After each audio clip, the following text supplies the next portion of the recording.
you ready? Yes, Teresa, we're ready. It's recording.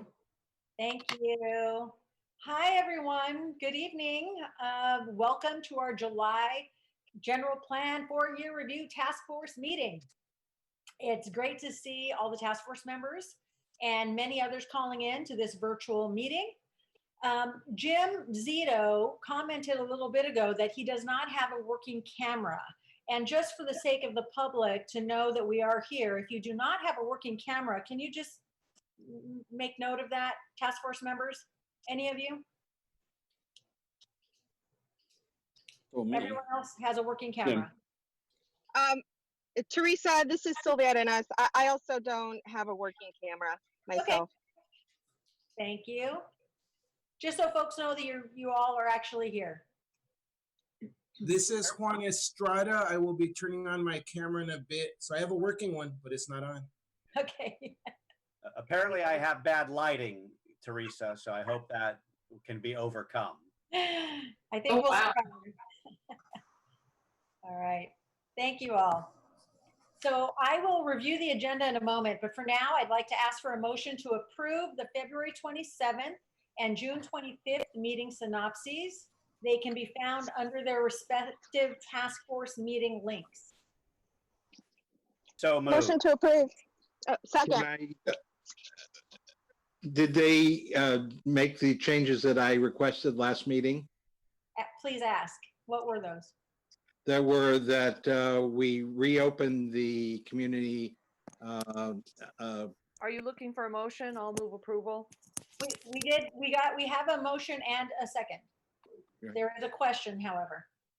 All So right. staff, can you respond to Harvey's question? I suggested that we get high quality maps, which we've done, and that the community input be reopened for this meeting. Okay. Hopefully those are captured in the minutes. Would you, make sure that Okay. because I asked for that 5 months ago, so.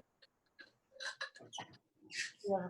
You have a good memory, Harvey. Okay, we have a motion and a second. All in favor? Aye. Aye. Aye. Aye. Aye. Any opposed? Aye. Any abstentions? Great. Thank you so much. Teresa, I'm sorry, Yeah. This is Carl. I wasn't here for the February meeting, so I don't think I can vote. You can, but you can abstain as well if you like. Okay. So you will abstain from the February meeting. Is that right, Carl? That's correct. Okay. Teresa, I will also abstain. Mariel Caballero from the February meeting. I was not here. Sounds good. Sorry, my dog is deciding he wants all of my attention right now. So ignore him. So on to this month's topic, which is opportunity housing, which is in fact a continuation from our February in-person task force meeting. At that meeting, staff presented on opportunity housing, and we had a couple of speakers present examples of this type of development and how it has in the past and could once again fit in San Jose. If you're not speaking, can you please mute your lines? Thank you. At that meeting, we also took public comment, but we ran out of time for task force discussion on the topic. Then, of course, COVID happened. Exploring opportunity housing was part of the scope of work approved by the City Council and to add much needed housing to the city. In September 2017, Mayor Liccardo issued a memo entitled Responding to the Housing Crisis. This memo identified a large number of items to address the housing crisis and directed staff to identify which items could be implemented within the existing work program. Over the following 3 years, multiple policies have been considered and continue to be advanced to address our city's housing needs. In June of last year, Mayor Liccardo and council members Jimenez, Perales, and Arenas added opportunity housing to our general plan 4-year review scope of work. Staff has a slide in their presentation with the specific language about what we are to consider. But I want to make it clear and reinforce what staff detailed in their memo, that opportunity housing is still at an early exploration phase. There is no plan that we are considering tonight, And the maps that staff prepared are for illustrative purposes to help us envision what this change might look like and give us a sense of scale of the housing that might be produced. And I want to recommend, if you haven't already reviewed it, please do take a look at the Opportunity Housing Frequently Asked Questions piece posted on the General Plan Review website. It was very well done. It's very informative and helpful. And I'd also like to call your attention to page 3 of the staff memo under long-term steps that describes the additional work items that would need to be completed prior to City Council consideration of the Opportunity Housing Implementation Framework. Those include public outreach, displacement risk analysis, general plan amendments, zoning code updates, design standards, and environmental analysis of the Opportunity Housing Implementation Framework. So as to our process tonight, once staff is done presenting, I'm going to call on task force members who have clarifying questions only and ask that you refrain from commentary at that point. Hopefully this will help everyone, including our members of the public, understand what is and is not being presented. I will also ask staff to please be as concise as possible in your remarks and your responses. Then after the task force questions, since there are quite a few people on the line and I sense quite a bit of interest in the topic, I will invite public comment before we get to the task force discussion. I want to thank the task force members for accommodating this request and thank all of you, including members of the public, for submitting questions in advance, which I hope will help us to streamline the conversation tonight. Note that this meeting is scheduled for 2 hours and our emphasis tonight is to gather feedback on this concept so that staff can further research and bring it to council along with the task force's package of recommendations, likely next spring. So with that framing, I'd like to turn it over to staff for their presentation. Great, thank you, Teresa. Can everyone hear me? New mic. Yes, but a little louder would be great. Okay, sounds good. How about now? Yep. Okay, thank you. So as Teresa mentioned, we had originally presented Opportunity Housing back in February, but in the additional time that we had between then and now, so due to COVID, we had time to further refine the recommendations. And even with the extra time, it's not going to be perfect or final, so we look forward to the task force and the public's input to better the recommendation. Let's start with a refresher on the scope of work that led us to Opportunity Housing. In the approved general plan 4-year scope of work, Council directed staff to explore allowing up to 4 units on single family parcels with a residential neighborhood land use designation.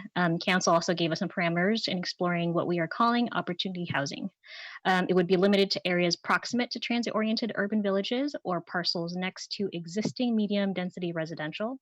And they also asked us to develop a set of design guidelines to make sure that the heights and setbacks would be comparable to that of the existing neighborhood and would be well integrated to the existing neighborhood. They also wanted us to consider the flexibility on the number of units on a lot and clarify that development is up to the property owner.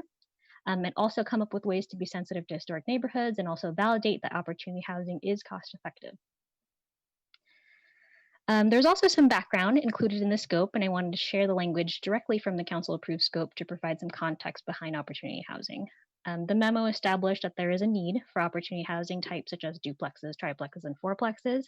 And they mentioned Portland, Seattle, Minneapolis, and Vancouver as examples of places that have implemented these types of developments. The memo also mentions the increasing demand that accessory dwelling units, or ADUs, shows that there's a demand for small-scale multifamily type housing. And while there is this demand, there's also a challenge in finding the balance in a transition from higher density development in urban villages and to the surrounding low density neighborhoods. So opportunity housing would be the transition area for this. For some additional context, we should discuss what's already allowed on single family lots. Our recent ADU ordinance was created to comply with state law and already allows up to 3 units on most single family properties. So 1 main home, 1 detached or attached ADU, and also a junior ADU. So opportunity housing would theoretically allow 1 more unit, but on a larger building footprint, which makes it more flexible. Here's a graphic to break down the process that we have for opportunity housing.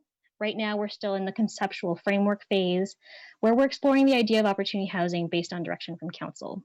The task force input, tonight or the next meeting will help us inform the changes to the conceptual framework. And after the task force has wrapped up opportunity housing, staff will begin with the short-term next steps, which include drafting general plan action items so that staff can continue to look into opportunity housing. We would also do a cost-effective analysis so that we can understand if opportunity housing is feasible and at what price point it would be sold for or would be rented out for. And finally, we would be doing a high-level environmental analysis on the potential impacts of opportunity housing. We would bring all of our findings to the City Council for their review and for direction. And if they like the idea of opportunity housing and the conceptual framework, then they would likely direct us to the long-term next steps and to continue to explore opportunity housing.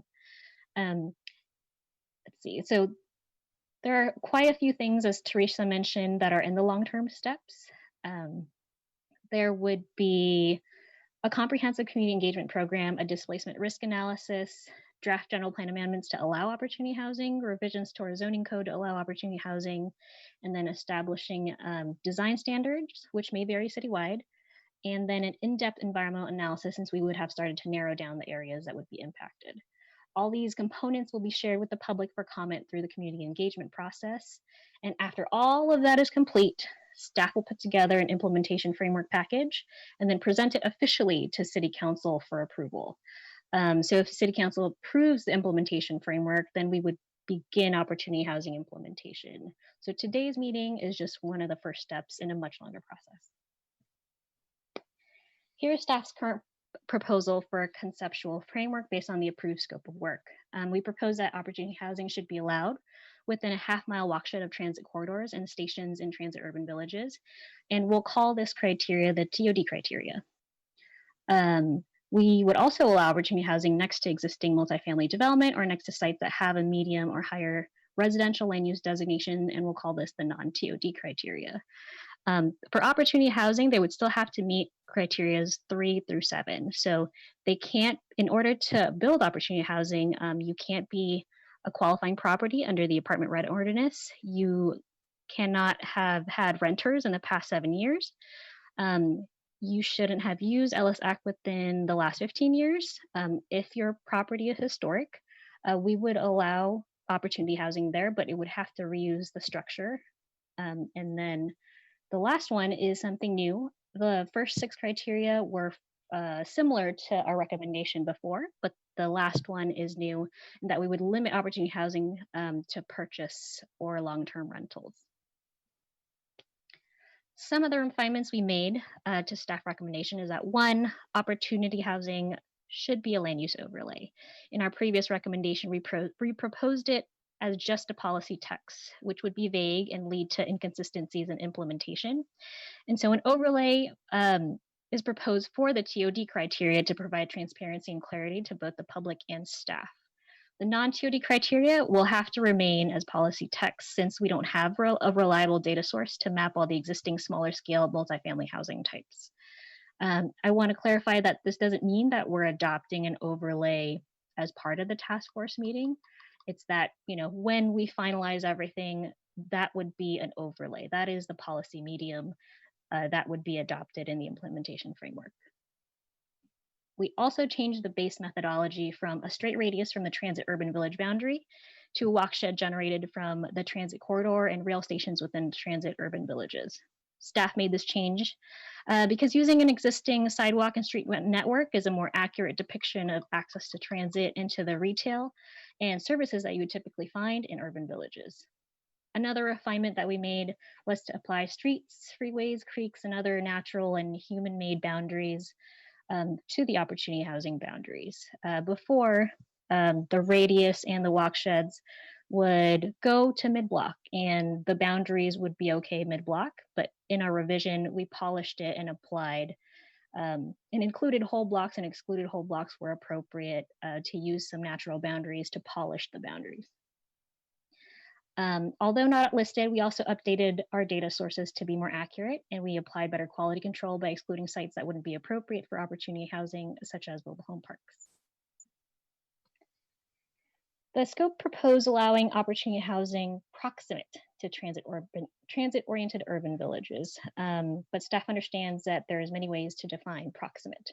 Staff analyzed two scenarios. We have a half-mile scenario, which is a 15-minute walk, and then a quarter-mile scenario. There would be about a 30% difference in qualifying sites between the two scenarios. You may notice that the half-mile scenario has less qualifying sites in the outside of TOD criteria, and this is because as the TOD area expands, the more the outside of TOD area shrinks and less qualifying sites in those areas. Here's a map that was in the memo attachment. The orange shows the half-mile area, and then the blue line indicates the quarter-mile area that is part of our conceptual framework. In our analysis, we also found that there are many disadvantaged communities located near the boundary of transit urban villages, primarily in East San Jose. Higher resource areas, defined by the state to be areas with better schools, higher educational attainment, better jobs, etc., tend to be further away from transit or transit urban villages. Those that are in higher resource areas, the transit urban villages that are in higher resource areas are sometimes limited by neighborhood barriers, and I'll show you an example of that later. We found that by keeping opportunity housing areas closer to the boundary, it reduces the number of qualifying sites in higher resource areas. In the half-mile area, 59% of the qualifying sites were in higher resource areas, but in the quarter-mile area, it dropped to 54%. Decreasing qualifying sites in the higher resource areas would provide less opportunity for lower income households to live in higher resource areas and could potentially increase displacement pressure in low income communities. Here's a map of the transit urban villages overlaid with the higher resource areas. As you can see, we mentioned earlier, this is East San Jose and Central San Jose, which are not in higher resource areas. Transit urban villages that are in higher resource areas, for example, along Stevens Creek over here, are bordered by the city limit to the north and to the west and to the south. We have 280, which is a neighborhood boundary and couldn't go beyond that. Opportunity housing is an opportunity to make renters homeowners, but we acknowledge that there are equity and displacement issues in the framework. We suggested displacement risk analysis as part of our long-term plan. Many equity and displacement data sources are regional, and so it doesn't capture the nuances that we have locally. We would hope to build upon the anti-displacement work that the city already has to identify the risk, the at-risk neighborhoods, and identify mitigation measures that are specific to opportunity housing. Staff would also consider an affordable housing incentive, and we don't know what that incentive would look like yet, but we hope that the cost-effectiveness study would help inform a feasible housing incentive to provide affordable housing. There's a lot of different affordable housing incentives, and for example, Portland has their version of opportunity housing, which is the residential infill project, and they get a building square footage bonus if a project includes one affordable housing unit. You know, that's them, and that may not fit here, so we have to do further work to see what works in San Jose. There's a few pending state laws that are pertinent to opportunity housing. The first one is similar to opportunity housing. It would allow, SB 1120 would allow duplexes and lot splits citywide in any single family zoning district by right. SB 902 allows cities to adopt zoning allowing up to 10 units per parcel in transit-rich areas, jobs-rich areas, or urban infill sites. And AB 3040 would allow single-family homes to count as part of the regional housing need allocation inventory if 4 dwelling units are allowed by right. So for example, if San Jose decides to go with opportunity housing to allow up to 4 units on a site, we would be able to count those sites as part of our housing need allocation that we need to meet as a city. So we prepared a couple high-level examples and case studies. They're still high level, they're conceptual, and so, but I just wanted to give you a couple examples of how we think it could work. So for example, you have a property and it meets the TOD criteria and you'd like to build a duplex.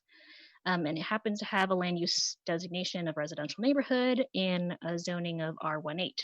The zoning R18 isn't needed but in this example, we'll use it as the design standards and the design standards that we'll use in our example. So under opportunity housing, you could build your duplex as long as it's within the building envelope that's established in the zoning code. And I know we mentioned that we might revise the zoning code, but we're not expecting drastic changes since the scope of work mentions that opportunity housing is meant to blend in with the existing neighborhood. So in this example, we'll use the same R18 standards that are currently there. So a 20-foot front setback, a 20-foot rear setback, and 5-foot side setback. So you can build a duplex within here. You could even theoretically build 4 units in here if you wanted to, as long as it's within the building envelope. And you have to make sure that you stay under the 35-foot height limit that we have in the zoning code. The second example is if your property is outside of a TOD area and you'd also like to build a duplex. And so in this case, it's similar in that the land use designation is residential neighborhood and the zoning is R18. The R18 isn't too important for this one, as you'll see in a bit. So in example 2, so we chose this example, this block. So the colors on the map show the existing uses today. So as you can see in our block example right here, there are 4 parcels that are already built with 2 to 4 unit development types. And so if you were to share a property line with these existing opportunity housing, you would be able to build opportunity housing. And so the same concept applies if your neighbor, the person that lives next to you, has a single family home. So they don't have a multifamily development, but their property has a land use designation with medium or higher residential density. You could also build opportunity housing there. So we selected 3 different case studies. We selected 3 different transit urban villages to illustrate on a high level, what we think it could look like. So our first example here is the Alameda East. So we'll go over the existing conditions first. And so this is similar to the other map in that it shows what's built on the ground. A note that all the parcels aren't shown. The parcels that are shown on this map are the only ones that are designated residential neighborhoods, so that would qualify for opportunity housing. And so we can see over here, it's primarily single family around here. There are a couple of vacant lots on the outskirts and a scattering of multifamily housing in between, and some 2 to 4 units as well. And as you know, the Alameda is an older part of town. It's filled with historic properties, and so we just wanted to show you exactly how many historic properties are around. Here's a comparison between the half-mile area and then the quarter-mile area. We know that there's other transit urban villages that are, in proximity to this urban village, but we wanted to isolate this urban village to focus on this specific example. So we chose an area, a street, for a case study, and then we have a couple pictures showing of what kind of development, opportunity housing development that we could potentially see in that area. So the street right here, it's in the St. Leo's neighborhood south of the Alameda. It ranges from 1 to 2 stories, and most of the homes are built in the 1920s. So here are some examples of opportunity housing types that could possibly go there. And I want to emphasize that these aren't set with the design standards that we come up with that will be part of the public outreach. So these are just suggestions and illustrations of what could go there, and it's also not an exhaustive list. So these 3 examples right here are actually from around the Bay Area. I believe this unit up here has up to 4 units. This one right here is a duplex with entrances on the same side. This is another one with an entrance from the front and an entrance from the back side. Sorry, Jessica, we can't see where you're pointing. Oh, so you could say, how about that one? Now I can see it. Yeah. Okay, yes. So this one right here is up to 4, I think it's 3 to 4 units. And then this one has the entrance on the same side, and this one has an entrance to the front and then one in the back. So these 2 at the bottom are duplexes, and this one is, I believe, 4 units. There's also this rendering up here, which I thought was really nice. And so it has an entrance at the front. It's a duplex and also an entrance on the side over here, but it looks like a single family home from the front. Our second case study is Blossom Hill in Snell. It's a much different example compared to the Alameda, so we wanted to showcase the range of opportunity housing types we would see. Here we'll also go over the existing conditions. It's a newer area, and so a lot of this is single family homes. As you can see, there are some condos to the north of the urban village, but it's primarily single family homes. Here's a comparison between the half-mile area and then the quarter-mile area. Note that this is also an urban village and a VTA station, but this is our case study, so we'll focus on this. This is the area we chose as, for our case study.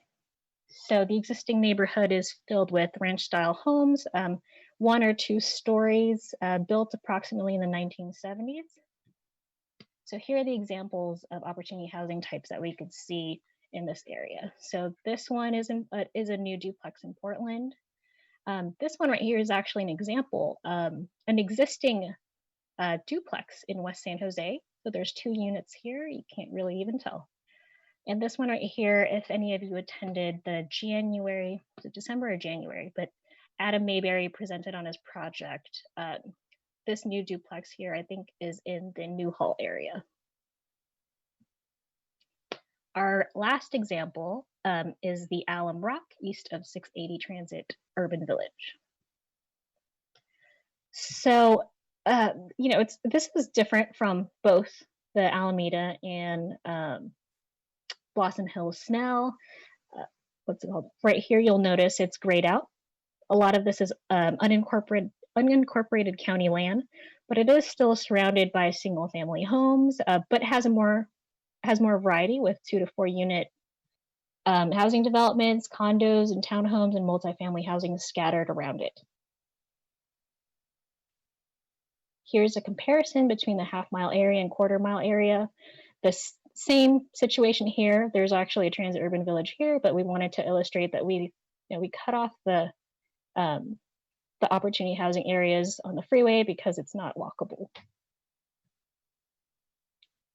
This is a case study, and it's different because we finally found a vacant site, which is great. And so we're not insinuating that they should be built with opportunity housing, but it was it's going to be used as an example. These are actually 2 different vacant lots next to each other. So the existing neighborhood around it is actually already developed with 2 to 4 units. It's also sandwiched between 680 and then Lobu Park, and on the other side, it's single family homes. As you can see here, this is the actual lot that's empty, and these are the duplexes that are next to it. So since it's a bigger lot, we wanted to show a different type of example. So these opportunity housing types have 3 units. So I believe it's 1, 2, and I think maybe a third in the back here. It's 2 lots and shares this driveway and has the same building mirrored over here. It's an opportunity for more opportunity housing. This, I believe, is in West San Jose too, so it's a San Jose specific example. This one right here is a duplex, but square footage wise, it's bigger. I believe each duplex is 2,500 square feet. And so we wanted to showcase something a little bigger. This specifically right here is actually an example in Millbrae. And so that brings us to the end of our presentation, but we wanted to help guide the conversation by providing some discussion points. So this is not an exhaustive list of questions, but according to the correspondence that we received, these are the common themes that we've been seeing. So 1, are there additional or other ways to protect historic resources while still allowing opportunity housing? What do you think of the quarter-mile and half-mile boundaries? Should we expand? Should we shrink it? What do you think? In what other ways can we better address equity and displacement concerns? And are there any other criteria that we should add? And with that, Teresa, I'll pass it back to you. Thank you so much, Jessica. Really, really good examples. Thank you.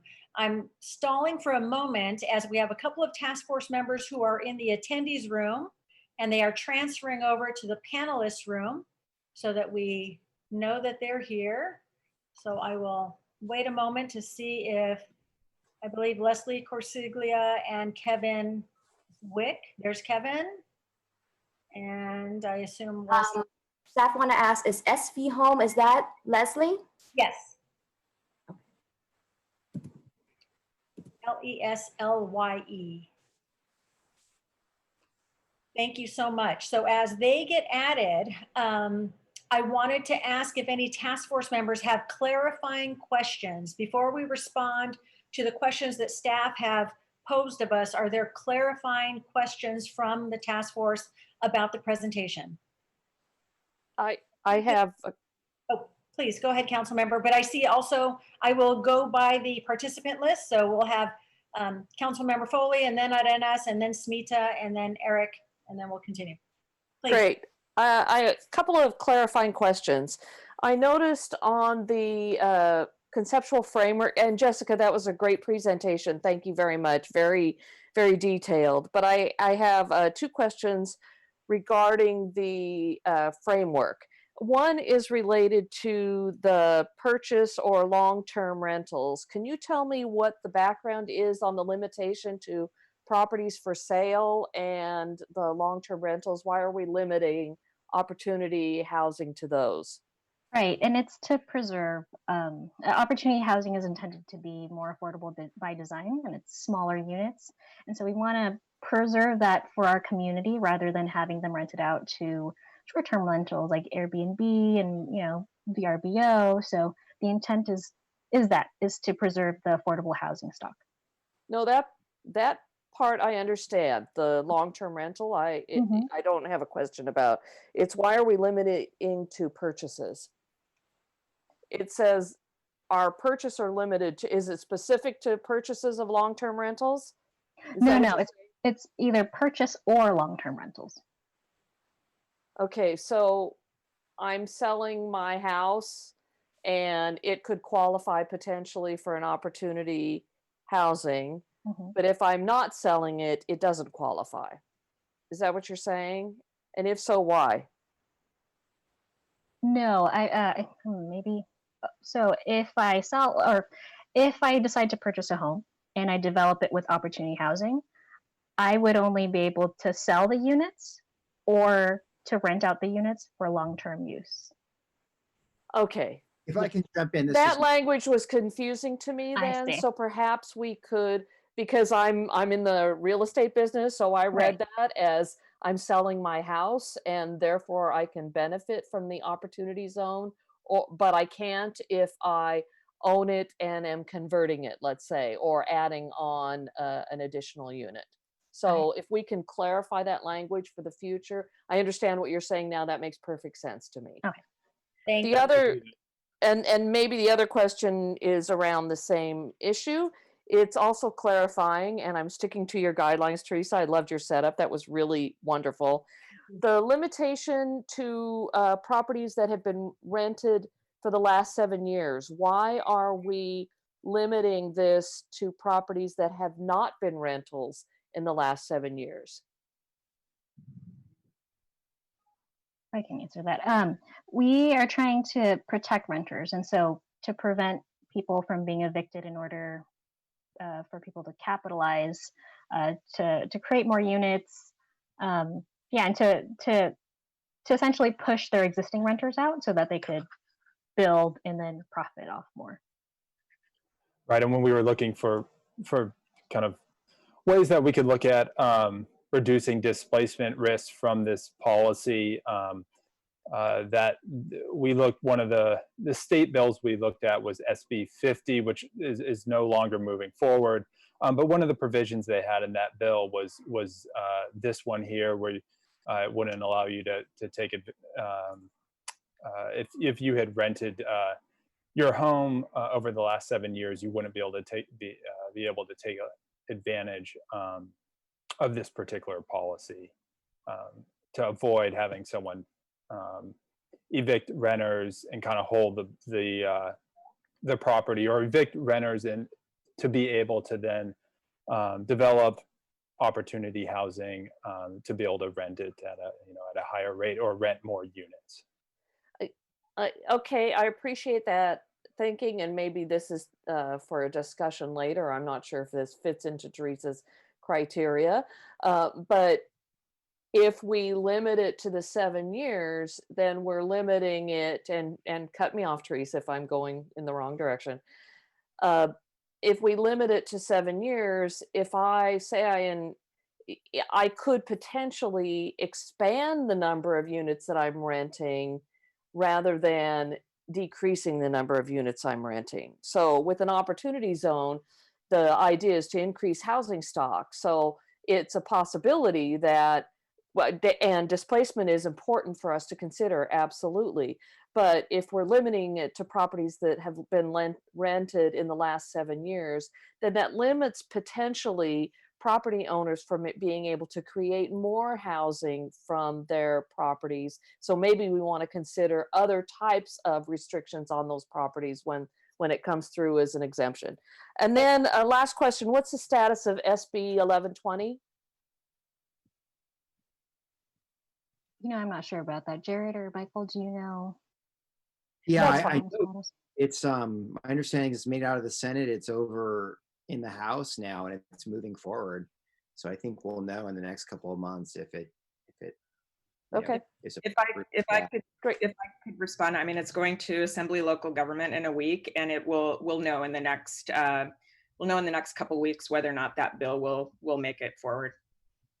Is it looking good, Leslie? It's one of the pro tem's top bills in her package, and so at this point it's looking good, but you just never know. Okay, thank you. Thank you so much, Councilmember. Councilmember Arenas, and then Smita.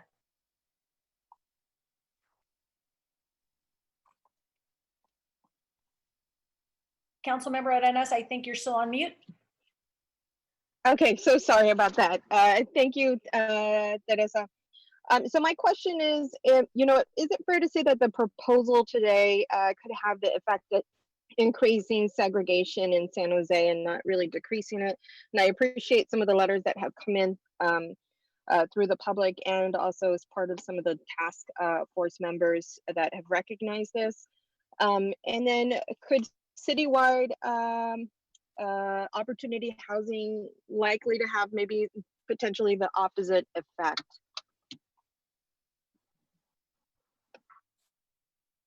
It's tough to say right now without doing the displacement risk analysis whether or not it would, increase gentrification. The areas that are proposed right now are, some of them are in disadvantaged communities, and so increasing the opportunity to citywide, would create more opportunities in higher resource areas. So I hope that answers your question. Yeah, I think. Well, go ahead, Michael. Yeah, I think what. So I mean, I think there's issues of displacement with lower income communities that we're grappling with, and that can have different kinds of effects. It could lead to less segregation in some ways. I think the way to look at this is that opportunity housing, depending on how you craft the framework, could provide more opportunities for lower income individuals and people of color to live in higher opportunity areas. So I think it's more that there's an opportunity to move into other areas that have been exclusively like higher income. They might be exclusively white, and allowing other people to move into those neighborhoods. That's kind of the thinking behind it. Thank you. Yeah, no, and I appreciate that. I think that would create more equity, but from what it looks like now and the map that you have in the presentation, it looks like the targeted areas are around transit urban villages, and those are already in places where there's a lot of segregation and policies, policies that were beyond us that establish this type of segregation that's continued on. And so it's up to us to decide whether we continue on with that legacy. And it's no coincidence that we have transit urban villages, and we all know that the word urban means person of color, and so if you're going to develop around transit urban areas, that means you're building around people of color. And when you go further away, and I like the idea of having a larger radius as BTA has recommended.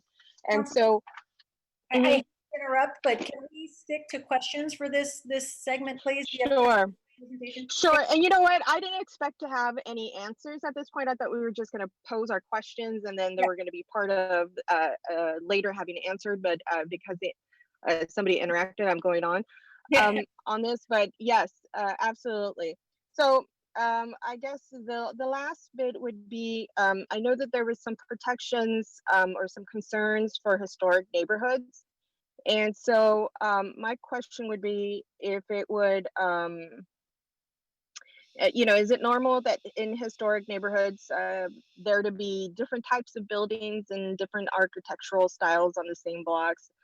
Because if there's those concerns, couldn't we simply include in our recommendation for staff to invest further resources in updating historic resources inventory instead of keeping people out and having this claim of historic preservation? Staff, do you have any comments on that? Any feedback quickly? Sure, yeah. Go ahead, Jared. Oh, so yeah, it's pretty typical, particularly in our historic neighborhoods, for there to be a variety of housing types, particularly our pre-World War II neighborhoods. That's not uncommon for to be up to fourplexes, single family homes up to fourplexes. Mm-hmm. And so I know that this is a conceptual, your recommendation to council will be an implementation plan for this conceptual framework. Is that correct? Is that what I heard you say earlier? Correct. It's a plan. Basically, we're terming it an implementation plan, but it's that package of additional policy work that Jessica outlined in the presentation. Okay, so I know that there was some differences between short-term and long-term steps, and so I would encourage that the displacement risk analysis be part of short-term steps rather than the long-term steps. And those are my questions. Thank you. Thank you, Councilmember Spita. Hi, I'd like to start by saying thank you for the presentation. I really like the maps were so easy to see and the case studies were really helpful. So appreciate that. Two quick questions. One is that process you described, what's like the horizon for that? Are we thinking 2 years or 6 years for it to go all the way through to implementation? And then the second question is, are we operating on the premise that everything will go back to normal as it was before the pandemic in terms of how people use transit, public transit? Or is there a chance that there'll be a reset because, Google is now telling people to work from home till next summer. So I'm just wondering if we're going to come out on the other side of this by the time this is getting implemented, when people have more flexibility and maybe less need for close by transit. So those are my questions. Thanks. In terms of the Please. so yeah, in terms of the timing, yeah, it is it's a handful of additional items that need to be worked on. So we would anticipate from once we were given direction by council, I would think 18 months to a couple of years is probably reasonable to foresee in terms of getting that work fully completed. I can add to that. So I think some of you might be aware, we are required by the state to update our Envision San Jose housing element by the end of 2022. We anticipate we'll have a lot more housing that we have to plan for.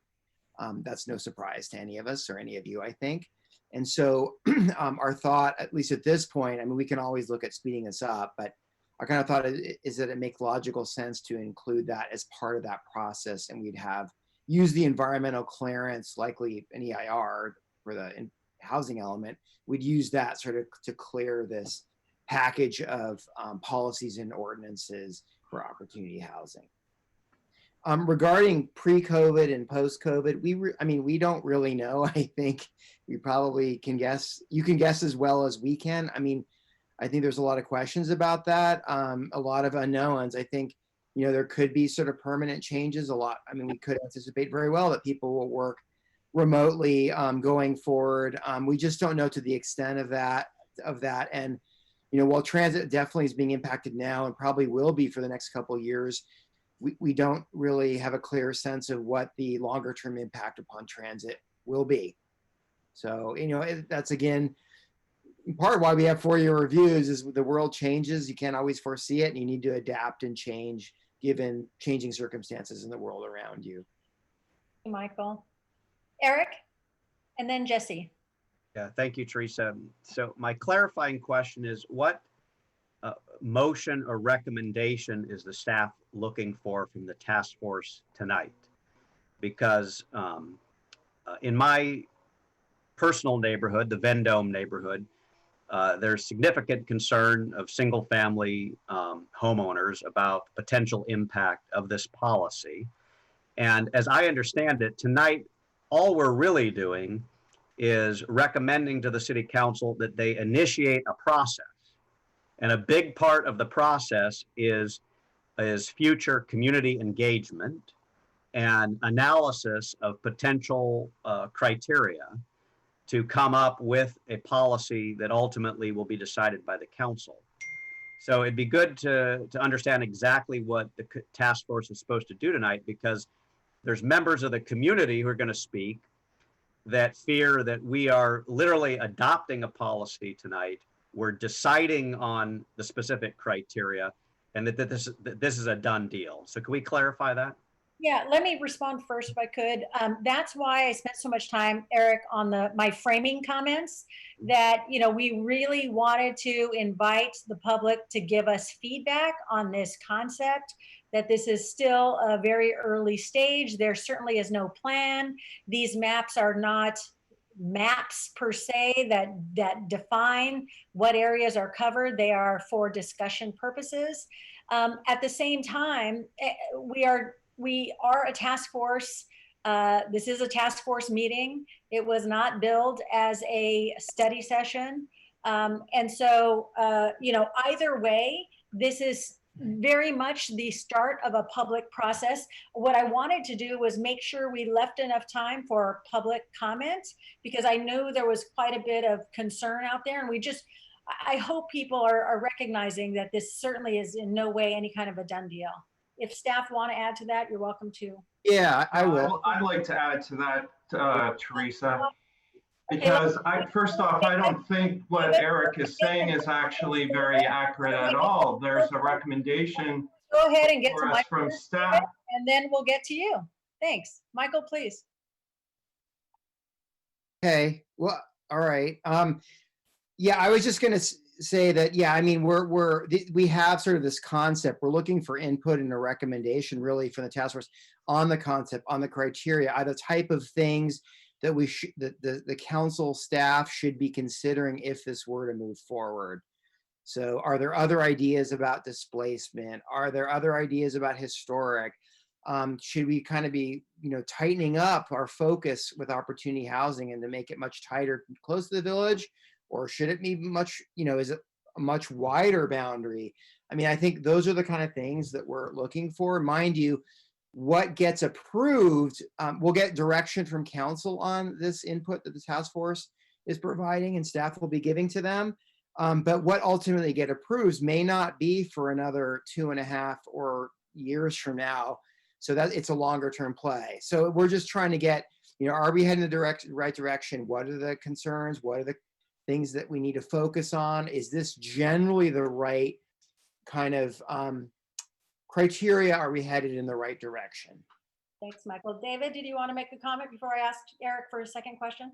Yeah, I really don't think we should allow people from the public to be misinformed about what's before us. And I really don't think, Eric, what you described in any way whatsoever is close to being accurate of what's before us. We're not just looking at a recommendation and commenting on it.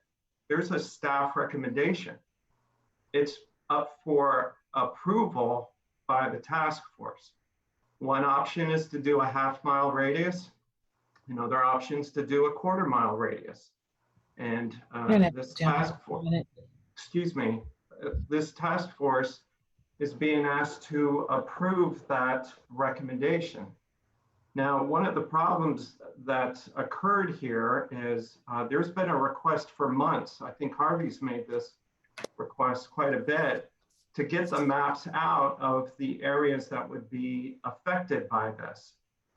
And those maps only came out on Friday, less than 1 week before this meeting. And we have tens of thousands of people, properties that are being affected by this.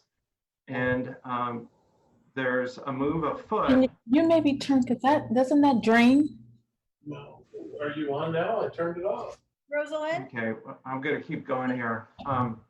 There's a move afoot to approve this tonight with really little notice to people in the neighborhood. And frankly, I was pretty shocked to find out that staff had not sent these maps out to any of the neighborhood groups that are being affected by this. So it's a disservice to tell them, Eric, that we're not doing anything tonight, that we're not making a recommendation. There is a proposal before us. There's other competing proposals as well. And we're being asked to take a position one way or the other. I don't think we should take a position when you have 40,000 properties being affected and the maps only went out less than 1 week before a meeting. Thank you, David. This- Eric, do you have another clarifying question? Well, I didn't have a second question, but I'm compelled to respond because I'm not attempting to mislead anyone, David.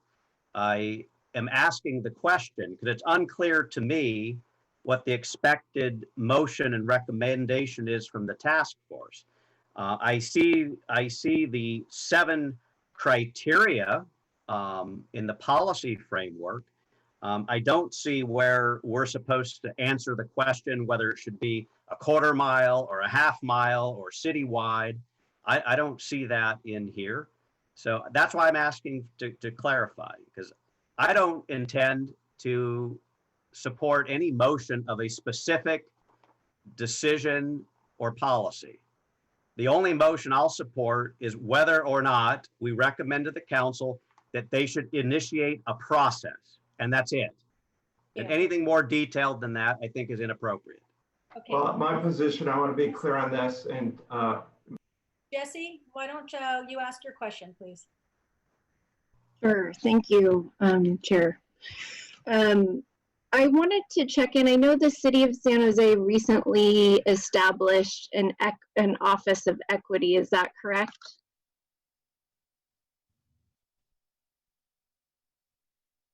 That is correct. Actually, I can answer that. So the City Council took action to create a new Office of Racial Equity, and that process is underway. It hasn't been officially established yet. Got it.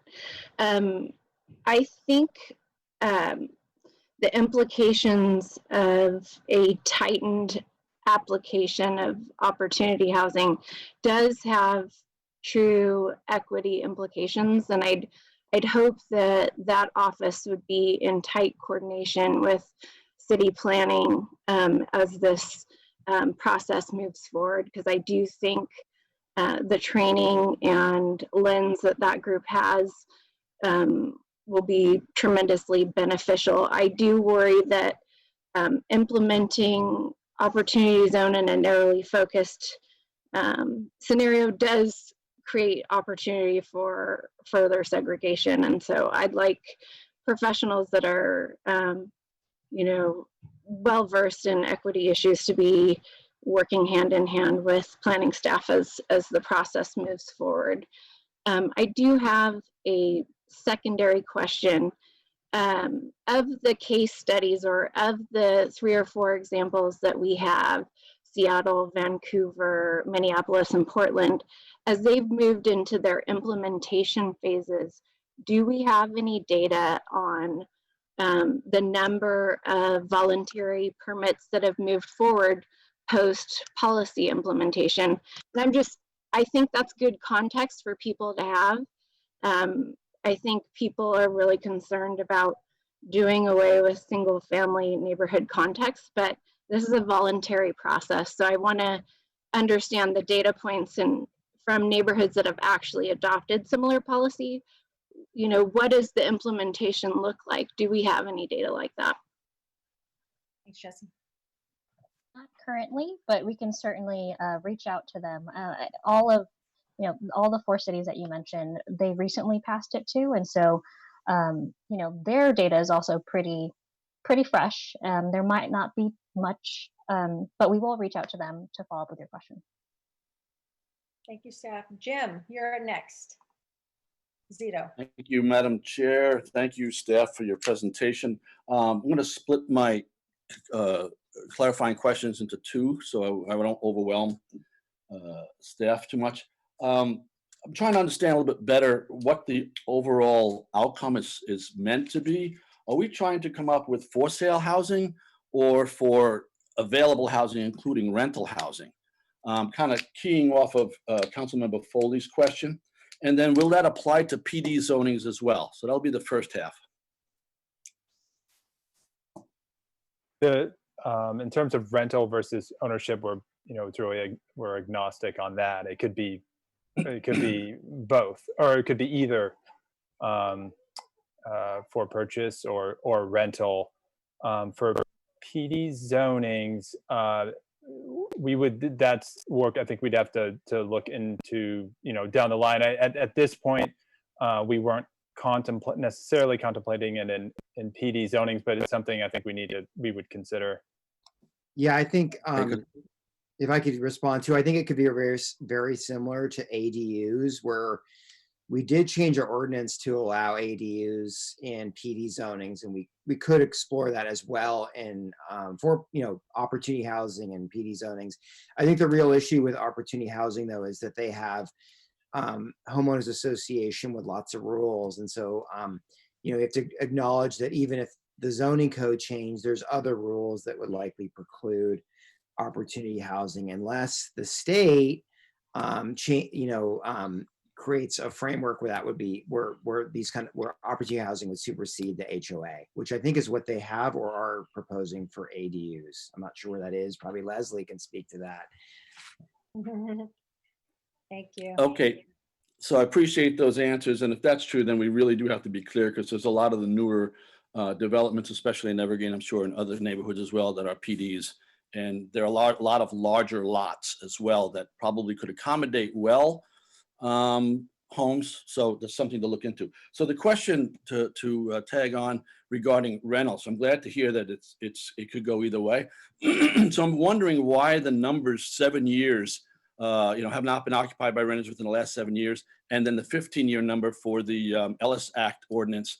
And I say that because to Councilmember Foley's point, and I'm thinking, if a landowner had rented their property out, moved back in for a couple of years, or had a family member move back in for a couple of years, they didn't kick anybody out or anything like that. They just, used the house again as private residence, as owner occupied. Now they want to go and take advantage of this. Basically, you're saying 7 years back, you got to look, and if it was rented at all, it's not eligible. Jim, I'm so sorry. Could we try to limit our commentary and examples and get to questions? I'm really trying to get to the public comment, and it's already 7 p.m. Okay, so my question is where did the 7 years and the 15 years come from? We used SB 50 as a framework. It was a similar, it was a bill that's now dead, but it was similar in proposing types of housing, such as opportunity housing. And so we use that as a framework. And so we're open to changes to it, but we just used SB 50 as an example. So. Okay, great. Thank you. Thank you very much, Jim. Ray, and then Andre.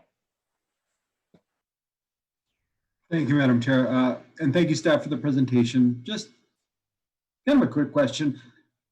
With state housing already allowing single family homes to be converted into 3 housing units, pretty much by right, why the limitation on 4 units? I was looking back at the June 11th memo that went to council in 2019, and it seemed to have a lot more flexibility depending on lot size and surrounding neighborhood.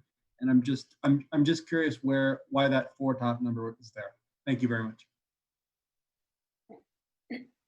I believe the 4 was in the scope of work approved by the council. It was up to 4 units. So that's why we kept it to that number of units. I should add, though, and you guys can correct me if I'm wrong, there are state laws related to allowing ADUs in multifamily projects. So while this opportunity housing would allow you to build up to a 4-plex, if you layer on other state laws, you could also add on ADUs. So ultimately, you could get to more units. I think it's up to It's 2. You could do 2 detached ADUs plus a junior ADU, I believe. Yeah. Off of a 4-plex. There's single family lots in San Jose, even in the areas that you described, that could easily accommodate far more than 4 units, correct? That's possible.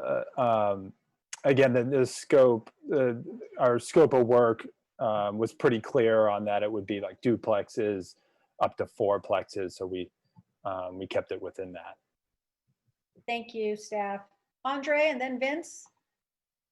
Thank you, Teresa. Just had a quick question. I want to go back to the scope of work because I noted that item A, it says that the council directed that we limit the parcels proximate to transit-oriented urban villages and immediately adjacent to residential parcels.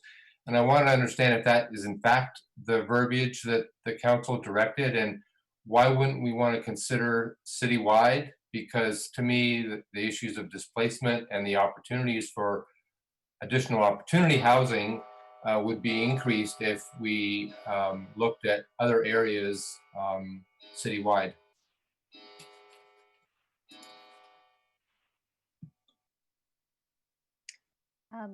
What's it called? The slide after the scope of work mentions the background, and so I think opportunity housing was introduced to be that transition between the high density urban residential. I mean, there's high density urban village development, and then the low density surrounding residential neighborhoods. And I think that's the intent behind it, and why it should be close to transit urban villages.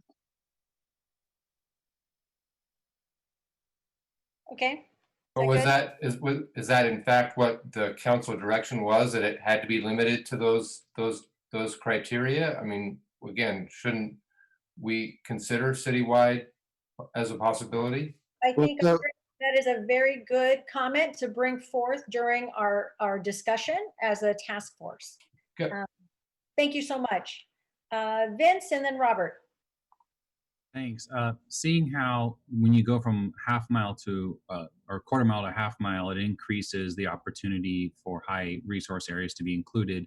What was your thinking in doing walking distance versus as the crow flies? My understanding is it looks like as you get further in, marginally, you increase the equity of this plan.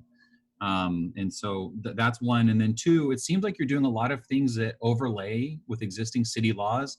The city has a vacation rental ordinance that only allows them to be rented half the year anyway. And the city has an Ellis Act ordinance that requires payment of relocation costs and a year notice to tenants. So I know your staff has limited time and efforts, but it just seems like you're revisiting Ellis Act and VRBO ordinances that the council I know spent years on. So I don't know if that's a can of worms for you to reopen.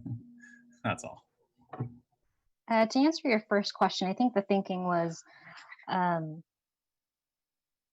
there's services, commercial, retail, and services and transit within those transit urban villages. And so we wanted to make sure that if we're building more housing, that they would have access to those areas. And so that's why we use that as the origin point versus the boundary, because doing the straight radius as the crow flies, access isn't guaranteed. There may be a freeway in the way, there may be a creek in the way. It doesn't guarantee access to the services within the transit urban village, and that's why we use the walk shed instead.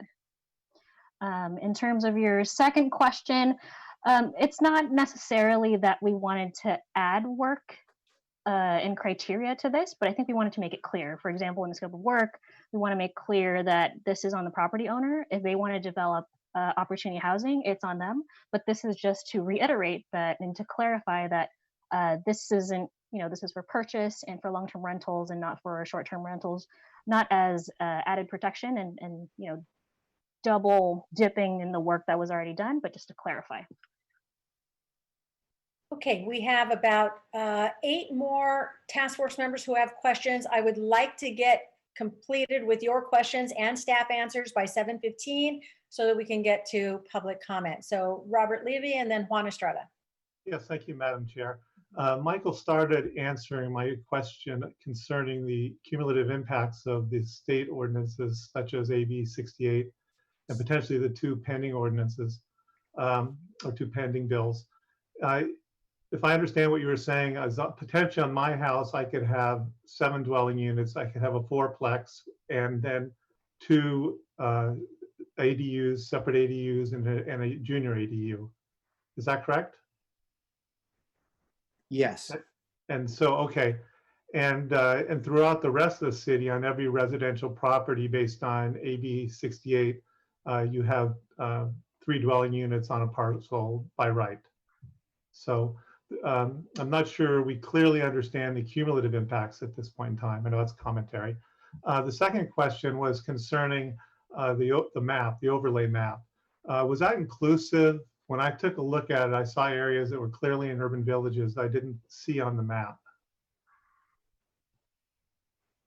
Right, and that's why it's still preliminary. We would still take the additional work to, do quality control, remove areas that are within transit urban villages. And so if an area is within a transit urban village, the rules are probably different and would depend on the adopted urban village plan in that area. Yeah, because I think, it's basically just repeating what Harvey said, it's very important for us to see an accurate map. And then finally, the fees associated with these developments. If I can go and create 7 dwelling units on my single parcel, what fees are associated with potentially, such as parkland dedication fees? Because we have a significant impact on our services, and are we going to have the revenue stream to support it? Very good question. Where is that covered, Jessica, in the further studies that you all would need to do? Yeah, we would look at that. I mean, I think when we're looking at updates to the zoning ordinance, and we would at that time we'd be exploring, how this would work in terms of the fee structure.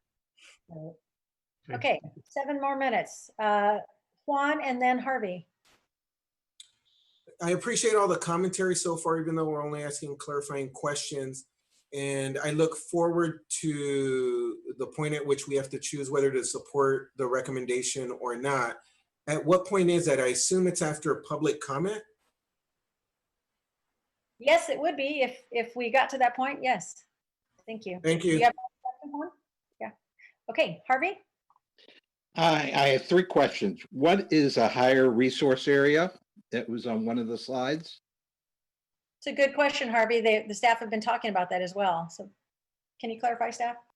Yeah, higher resource areas are determined by the state. I believe it's the California Housing and Community Development Department.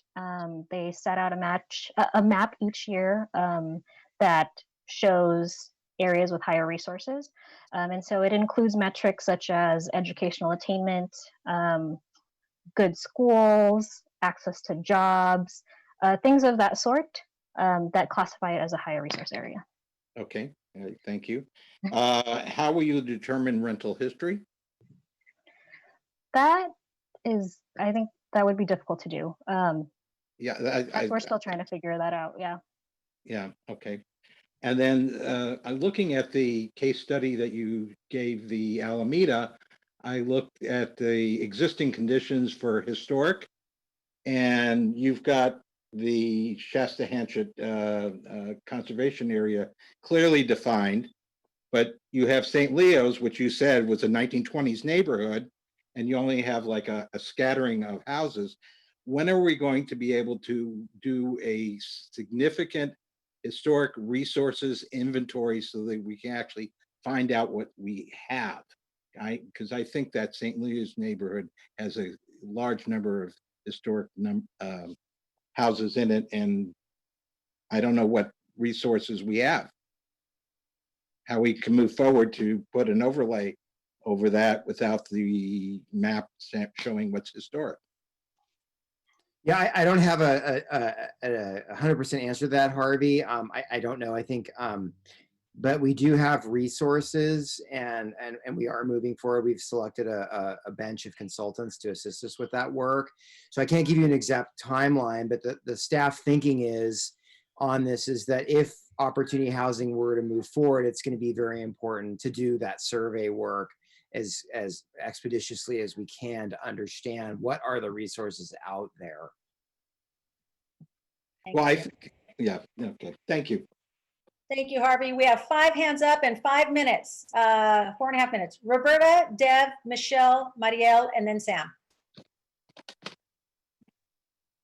Roberta?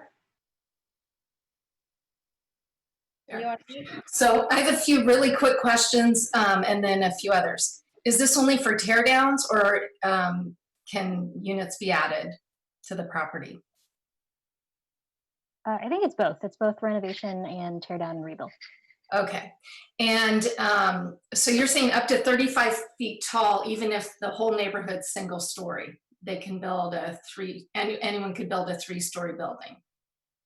Yes, theoretically under the zoning code, all those other properties could also build up to 35 feet. So, under the zoning code, they would also be allowed the same. Okay. And then have rentals been included in those numbers, the 30,000 and 20,000? No, not yet. In terms of like how many existing rentals are there, I don't think we don't have a database for it. So they are included right now. So we have, that 20,000, 30,000 number is still high level, and, we could refine it more, but we have not done so.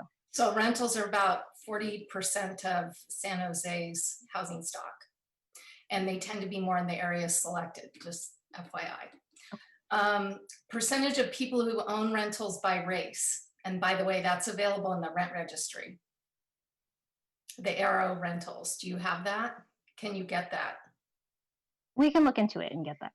Great. And in the presentation, you said the reason that rentals are excluded is because you want to eliminate displacement. And so what makes it hard to figure out if someone's getting displaced or not, and to block it if someone is, and to allow it if someone's not? I think that's why we're conservative with it.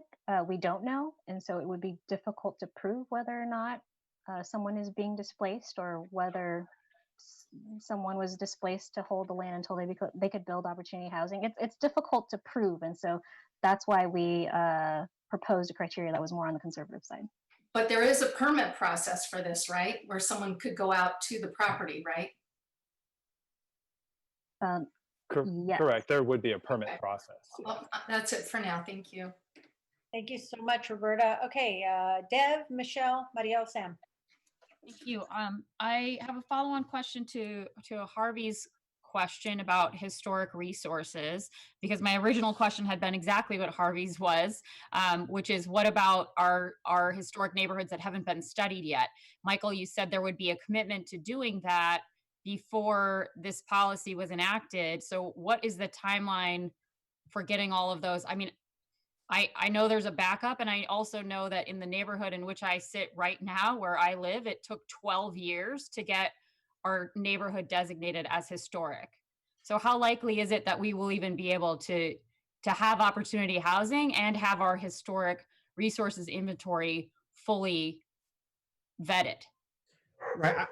Whoops. So yeah, I didn't say there was a commitment to do historic surveys. I think that's ideally we would like to do them ahead of time. I think that, and we can come back with more information on what the status of the historic surveys are in the timeline. We don't have that tonight, but we can bring that to the task force, provide that information. I think that's something the task force can consider. I mean, we're not, one approach could be that that opportunity housing doesn't move forward in certain identified neighborhoods until the survey is completed. We're not proposing that in the criteria right now, but that's something the task force could discuss and think about or recommend. But yeah, so I'm not saying that we are committed to doing them before opportunity housing could move forward. I think that's, again, something the task force can talk about. Okay, so if if that did not happen, then how would the design standards be able to be written so that they could be applied in such a way that they didn't preclude historic neighborhoods that would qualify right now from being disqualified? Wait, okay. I don't know if I So got. as things change over time, if a neighborhood hasn't been designated, if there are not enough contributing structures because of changes, then the neighborhood becomes ineligible to be designated as historic. So how are we going That could to? happen. So how are we going to create design standards that would not preclude neighborhoods from being designated as historic? Right. So I think the first step, really, frankly, is identifying what are the properties that have some historic character, and then we typically use the Secretary of Standards and interior standards on historic properties. We could develop additional standards for historic properties that would then be applied. I think the other thing is that if a property is on the inventory, it's not a by right process, it's a discretionary process where there's a lot more working on how do you sensitively integrate an opportunity housing or a fourplex or a duplex or triplex by converting an existing historic property. Thank you. Thank you. Very, very quickly, Michelle, Marielle, Sam. Thank you, Teresa. My question, I think, follows on the council members. All of the recent legislative intended to encourage infill housing has emphasized that all design standards must be rigidly quantitative, no style, and making such standards compatible with historic structures is frequently very, very difficult. So in the future implementation phase, as the staff develops this, I think that should be considered and discussed. That in fact, criteria that the state is in the habit of imposing these days may make design standards in historic neighborhoods impossible to implement. Do you have a question? Yes. The quarter mile, half mile standard. I don't understand why we're futzing around about it. Why haven't we decided quarter mile, half mile? Is staff uncertain about what would be appropriate? Well, No, oh, go ahead, Jared. So our recommendation is the half mile Okay. metric. Yeah, which is kind of the standard walking distance, kind of accepted walking distance to that someone would walk to get to transit or other Right. services. Okay, that's fine. I'm an old woman and I can walk half a mile, so I'm fine with that. Thanks. Thank you both. Marielle. So my question actually goes right with Michelle, so this is great timing. Related to the half mile, quarter mile, other than the obvious 10,000 perhaps more spaces that are available for opportunity housing, what are the risks and the opportunities between the two? And you can just do a couple of them. I don't need like the laundry list. What are the difference between the two aside from? No, like risks and opportunities. So if you go with half a mile, what are the risks and opportunities versus the quarter mile risks and opportunities? The main difference was that we considered a quarter mile because we weren't sure how the task force interpreted proximate. We recommend half, but we understand some people might be more conservative and want quarter mile. But the main difference between the two is that one has better access to higher resource areas, and the other, the one closer to the transit urban villages, have less. And so that is the main difference in terms of. I think that is that and as well as the number of units that qualify are the biggest differences, but nothing much other than that. Thank you. Sam? Thank you, Teresa. My question also relates to the half mile and the quarter mile. So I know that our goal is to increase the housing stock and housing units to accommodate more people. And if we are to achieve that goal, then the logic would be that the more housing units we can build, better that we can achieve that goal. And then in that case, then why would we go with 24 quarter miles when we can go with half a mile? And if we can go with half a mile, would we go to 1 mile, which is a 20-minute walk, would be able to help us build more housing units to meet our goals more? What would be the pros and cons with that in terms of quality of life, the impacts that it have on the quality of life for people in terms of education or economic mobility, the well-being. So you have some examples of the other cities there. What actual experience do they face in terms of positive or negative impacts, and what would mitigate the negative impacts? Very, very similar to Mariel's question. Staff, you want to take another stab at that? Yeah, I think it's to, as I mentioned earlier, those 4 cities, they recently established those programs in those areas. So they're also learning. And so we can reach out to them to see the pros and cons, the learning lessons that we can learn from. However, staff is open to expanding the boundary to, a different interpretation of proximate, but we just wanted to introduce these 2 because they're pretty standard in terms of transit-oriented development, the quarter mile and the half mile. And so that's those 2 distances are typically used. And so we just wanted to provide those options, but we are open to different ones. Great. Thank you so much, staff. Okay, we are moving to public comment. We have 15 people with their hands raised at now 17, now 21. So we're going to move that to 1 minute versus 2 minutes, given that we now have 24 people with their hands raised and it's going up, and we have, a little over half hour. So I'm going to try with staff to manage that.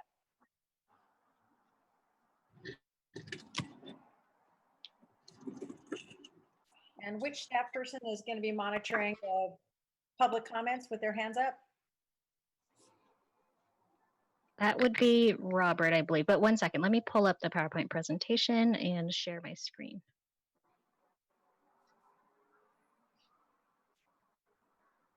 Okay, can we get the first public commenter unmuted so that we can get started? And I will track time as well.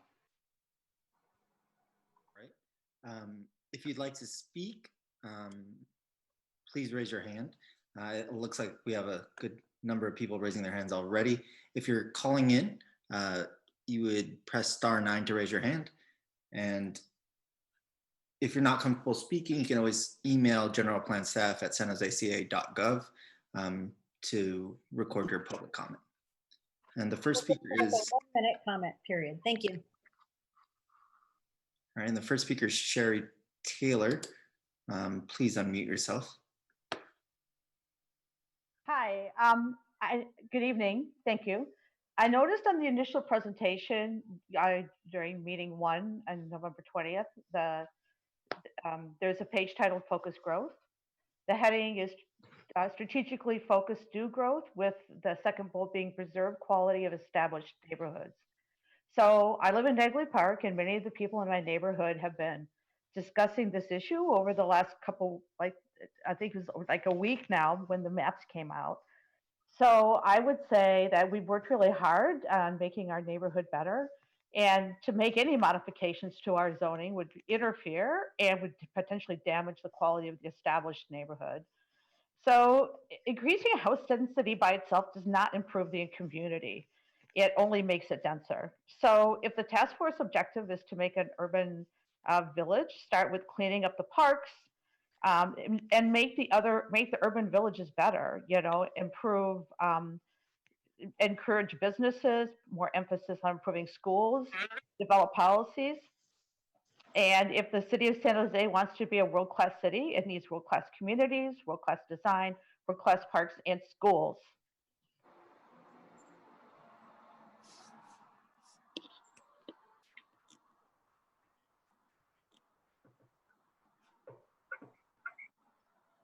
Robert, will you call the next speaker, please? You're on mute, Robert. Sorry about that. Next speaker is Tessa Woodmansey. Please unmute yourself. Can you hear me? Yes, thanks, Tessa. Can you hear me? Yes, thanks, Tessa. Okay, good. Thank you very much.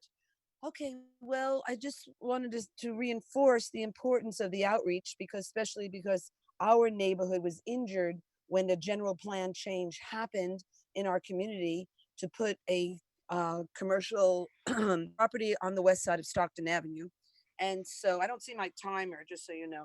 But anyway, and basically that really injured our community. We had, you could say, oh, you had meetings, you had this, you had that. And yeah, but we need to have in our envelope, in an envelope, not in a card, addressed to the property owners that this is the changes that we're considering. That's very important. So that's one issue that didn't happen when they 2040 plan, no jobs for housing conversion. And, it really injured our neighborhood to have, a proposed 5-story hotel put in our historic neighborhood.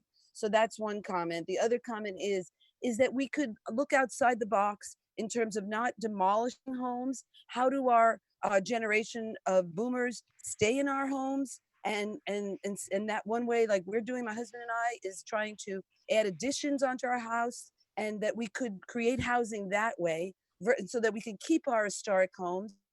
And then I don't have one, but in my neighborhood. And so that we could do that and do things differently than just, that's a way of making income. So we could keep in our homes, keep our generations hopefully living together. And there's other ways of doing it than, just demolishing homes to build fourplexes, other ways of getting housing by additions and using all of the property. Okay, that was that. Thank you, Tessa. Thank you. Appreciate it. Tom Mc. Okay, Tom McCarter, that's me. So really quick, I'm curious. I'm new to this. I'm a member of the YIMBYs, and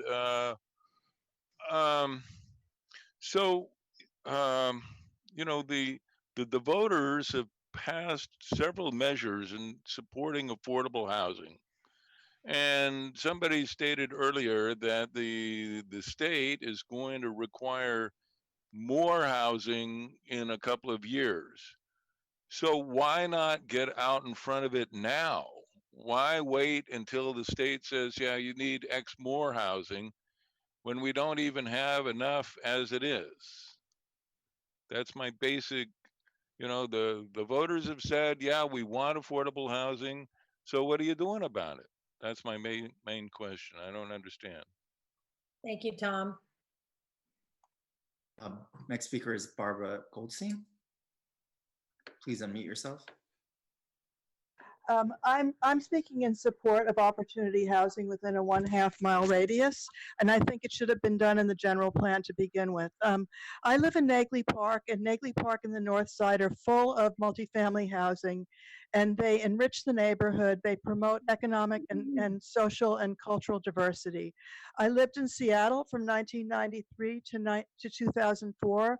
When the urban village plan came through, a lot of the neighborhoods were opposed to them, but over time, a lot of neighborhoods ended up with infill housing that was very compatible with the rest of the neighborhood.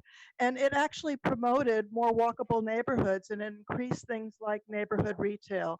I think that the key to making this work is to make sure that there's design compatibility, that we think about displacement, and that I support the idea of coordinating between the planning department and the Office of Racial and Social Equity. Thank you. Thank you, Barbara. Thank you. Next speaker is Robert Reese. Thank you. Can you hear me? Yes. I'm looking at the process page in your presentation, and the thing I'm thinking is this is going to come to pass. I don't know if the council is explicitly supported citywide by right fourplexes in their support of the various measures like Senate Bill 50. But I'm assuming that this is going to happen. So if you're interested in having a consistent building process with the neighborhoods who are not far along with understanding this, I would suggest that you continue this for a week or till your next meeting, that you add to your conceptual framework the public outreach program and the zoning code and some things on design. The reason I say that is Jessica was already talking about how you're not going to be sticking with the single family zoning envelope. There's no discussion of parking yet. There's a lot of pictures of parking. So you may be misleading folks as to what's going to happen, and starting earlier would be better. Thank you, Robert. Thank you. Next speaker is Deborah. Please unmute yourself. Hello, my name is Deborah Arantz, and I would like to just point out that the urban villages, one size did not fit all. There were different recommendations for each urban village, and I think that the opportunity housing should follow the same format. Not every single design element or piece will fit every neighborhood the same.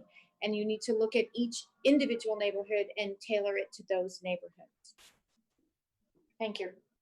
Thank you, Deborah. Thank you, Deborah. Next speaker is Lawrence Ames. Yes, Larry Ames here. A number of questions. I'm concerned about the damage to the established neighborhoods. I echo Harvey's and Deb's concerns about the Historic Landmarks Commission not having had chance to mark and identify historic buildings yet. I echo Bob Levy's concerns about parks. You're doubling or tripling the number of people in the area. You need to provide more parks for the people. I'm worried about the environmental impacts. When you build over the backyards, you're going to lose tree covers, and you're going to have more water runoff. All of that has to be considered. I'm worried about the, can you hear me? This noise? Yeah, Larry, you're cutting out a little bit, Larry. I'm worried about the, how do people afford to buy houses here? So higher density, people end up being more renters instead of homeowners. And also this is impacting the job to employed resident ratio. This is making it harder for the city to meet its stated goals. So there's a lot of impacts here. So did you get the catch about the tree cover, paving over the backyards? You're losing the trees and more water runoff. And historic districts. Thank you, Larry. And if you could submit your comments also by mail, I know you have a lot of specific recommendations. So thank you. Will do. Next speaker is Aaron Eckhouse. Hello. Oh, there we go, Aaron. Thank you.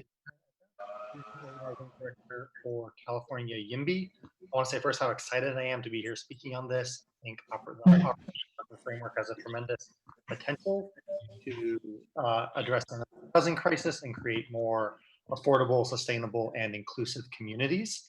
I think this is a chance for San Jose to be a housing leader in that spirit. I would recommend that you expand the geographic scope to cover as much of the city as possible. Opportunity housing works via small scale infill development. For that to match the scale of San Jose's housing need, you need a very broad base. I think the type of gentle density that opportunity housing brings would be appropriate everywhere in the city, but especially in higher resource areas, and a half-mile radius around transit is unnecessarily restricted. I would also encourage you to look at design standards that meet the needs of multifamily housing rather than some of the restrictions that currently apply only to single family homes, and hope you will move forward with this. Thank you. Thanks, Aaron. Next speaker is Catherine Hedges. Please unmute yourself. Hi, thanks for taking my comment. My name is Catherine Hedges, and I'm a member of PACT and Catalyze SV, and I'm allied with SV at home. And I think that increasing opportunity housing is a great idea. I agree with the previous speaker who said that this should be extended to more areas of the city instead of restricting it to just areas around housing. One thing I've noticed with the affordable housing complexes is that there's kind of a battle between, are we going to build missing middle housing in the new complexes, or lower income housing down to extremely low income and 30% of income. And if we could relieve the pressure from missing middle type renters by building infill housing, then they wouldn't necessarily need to be close to, you know, number 22 bus or whatever, or the light rail or whatever. Thank you very much. Thanks, Catherine. Next speaker is Ali Rico. Please unmute yourself. Hi, Hi, my name is Allie. I'm a resident of the Hensley neighborhood and a member of South Bay YIMBY. I'm also calling to support opportunity housing in San Jose and encourage the task force to expand the opportunity housing beyond the urban villages and transit corridors to cover more of the city, especially our high resource neighborhoods. I'm lucky enough that I grew up in Boston and in a neighborhood that was mostly stacked triplexes, and I currently live in missing middle housing close to downtown in a neighborhood that has a lot of opportunity housing already in it that is seamlessly integrated within the neighborhood. I also want to make the point that neighborhood character is enhanced by the people that live here more so than the buildings themselves, and I cannot wait to see San Jose become a more equitable and inclusive area. Thank you. Thank you, Allie. Next speaker is John Turner. Please unmute yourself. Great. Could you hear me now? Can you Yes. hear me? Okay, great, great. Yes, I'm also a resident of Dagley Park downtown, and I want to echo Deb Arant's comment about every area around the corridor has to be considered differently. What we want in our district of our area, our neighborhood of about 1,100 people, is we welcome opportunity housing for people. We welcome that. But we would like the historic district of ourselves to be recognized and respected. We've got 100-plus-year-old homes, and we hope we may meet the historic survey to designate this. But we'd like that to be considered as this area is developed. Thank you. Thank you. Next speaker is Tina Morrill. Please unmute yourself.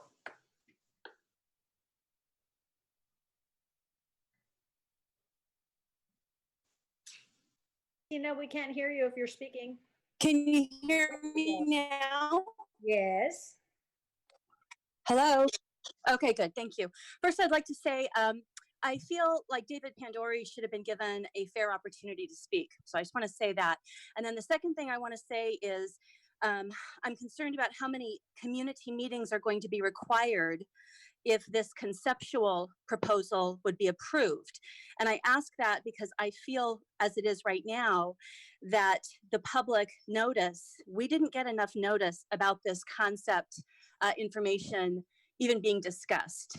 And so therefore, I would ask for a deferral of this particular item so that adequate public notice, fair and equitable public notice can be given so that people have an opportunity to hear. Thank you. Thank you, Tina. Speaker is Judith Hurley. Please unmute yourself. Yes, thank you. First of all, I'd like to second Tina's comments. I live in the Vendome, and it's one of the oldest and most historic areas in the city. I live in the Atkinson house. Mr. Atkinson was one of the first developers.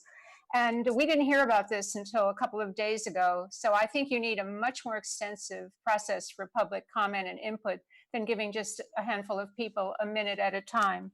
Also, I'm concerned that this entire project will allow high resource districts with people with lots of money and lots of education to figure out ways to avoid opportunity housing. We're the beneficiaries of some pretty bad city planning in our neighborhood. And I'm afraid that a lot of this opportunity housing, along with all the rehab centers and permanent supportive housing projects and everything else that gets dumped here, will end up in our neighborhood, and it won't be as equitable as some people are making it sound. Thank you. Thank you, Judith. Next speaker is Tim Clausen. Please unmute yourself. Okay, we're hearing a lot about transparency, but as a resident of San Jose, I'm finding more and more the curtains remain closed until the final hour. We're then left scrambling to notify neighbors and learn of the proposed changes that will affect our daily lives with little to no representation. I call for the postponement of this vote until all neighborhoods that will be affected can be properly notified, informed of any proposed changes, and have the ability to voice their concerns and or support before going to council. I also remember we are in a COVID-19 crisis. Not all our neighborhood neighbors are on social media and have the ability to Zoom to be heard. Shame on those who assume that they are providing outreach for feedback yet fail to properly notify the residents. This housing opportunity only came to my attention because of the task force member reaching out a few days ago. Please postpone any vote tonight. Thank you, Tim. Next speaker is Mitch Mankin. Please unmute yourself. Hi, can you hear me? Yes. Great. Mitch Mankin, Market Almaden neighborhood. I just want to say where I live, there are single family homes like the one I'm renting in. There are 8plexes, there are garden court apartments, there are taller apartment buildings, and it doesn't cause problems. It doesn't destroy the neighborhood. I used to live in St. Leo's, lots of 4plexes and 8plexes there too. I lived in a pretty affordable 3-story apartment building that wouldn't be legal to build today. So I'm strongly supportive of this opportunity housing. And I'd want to see this citywide, not just along transit corridors. Even without access to major transit, you can have 4plexes anywhere. But if you have to choose one of the options, go with the half mile. This is an opportunity for people to add on to their homes, a lot more people to live in the neighborhood. And in light of COVID-19, it's really, really important to reduce overcrowding. I'm living in a single family home shared with 2 other people, both of whom had to go to work today. And that's what I can afford. So build more housing, please. Thank you, Mitch. Next speaker is Christina Farino. Please unmute yourself. Hi. This is going to be kind of a scattershot of various thoughts. First of all, thank you, David Pandori, for bringing to the attention to Helen Chapman, our neighborhood association member, that this was happening. This was on July 25th. He sent that email to her. She forwarded it to the forum on July 27th. That is the first anyone in the Shasta-Hanchett neighborhood heard about this plan. And it took us all by, blindside. I am concerned. I purchased this home in 2003 because of the neighborhood, because of the historic relevance of the neighborhood. I have no interest in having or 4plexes in the neighborhood. Parking's getting an issue. A neighbor sells a house, a developer comes in and outbids any single family homeowners who want to buy into the neighborhood. I'm not seeing how that is going to be avoided. And then the parking issue. And there's numerous other things I guess I'll have to email. Thank you, Christina. Next speaker is Matthew Uamoy. Hi, can you hear me? Yes. Yes. Good evening, Chair Alvarado, members of General Plan Task Force and city staff. My name is Matthew Jumamoy, and I'm a junior at Stanford University studying urban studies. During the past spring quarter, I was enrolled in gentrification classes that include a partnership with Silicon Valley at Home, where I work with my fellow peers AJ Nadell, Olivia Shields, and Jordi Portillo to study the role and history of zoning in San Jose as a mechanism of segregation along socioeconomic lines. We believe, if not done right, with a deliberate goal of reducing spatial inequality, opportunity housing could perpetuate existing patterns of exclusion. From our work, we find that single-family zoning, which was implemented historically as evidenced by racial covenants to separate whites from minority populations, plays a major role in persistent segregation today. Although opportunity housing through ADUs and limited higher density residential rezoning adds access to high resource areas, we believe that the city should explore wider implementation of multifamily zoning and reform of urban villages across all regions of the city to truly pursue equity, which should always come with an understanding of the checkered history of single-family zoning being a force of segregation. Thank you. Thank you, Matthew. Next speaker is Meredith Mueller. Hello. Yes, I imagine you can hear me. I'd like to echo Larry Ames, who was concerned about the watershed and tree cover in neighborhoods. Just like you can't build 100-year-old houses, you can't plant 100-year-old trees.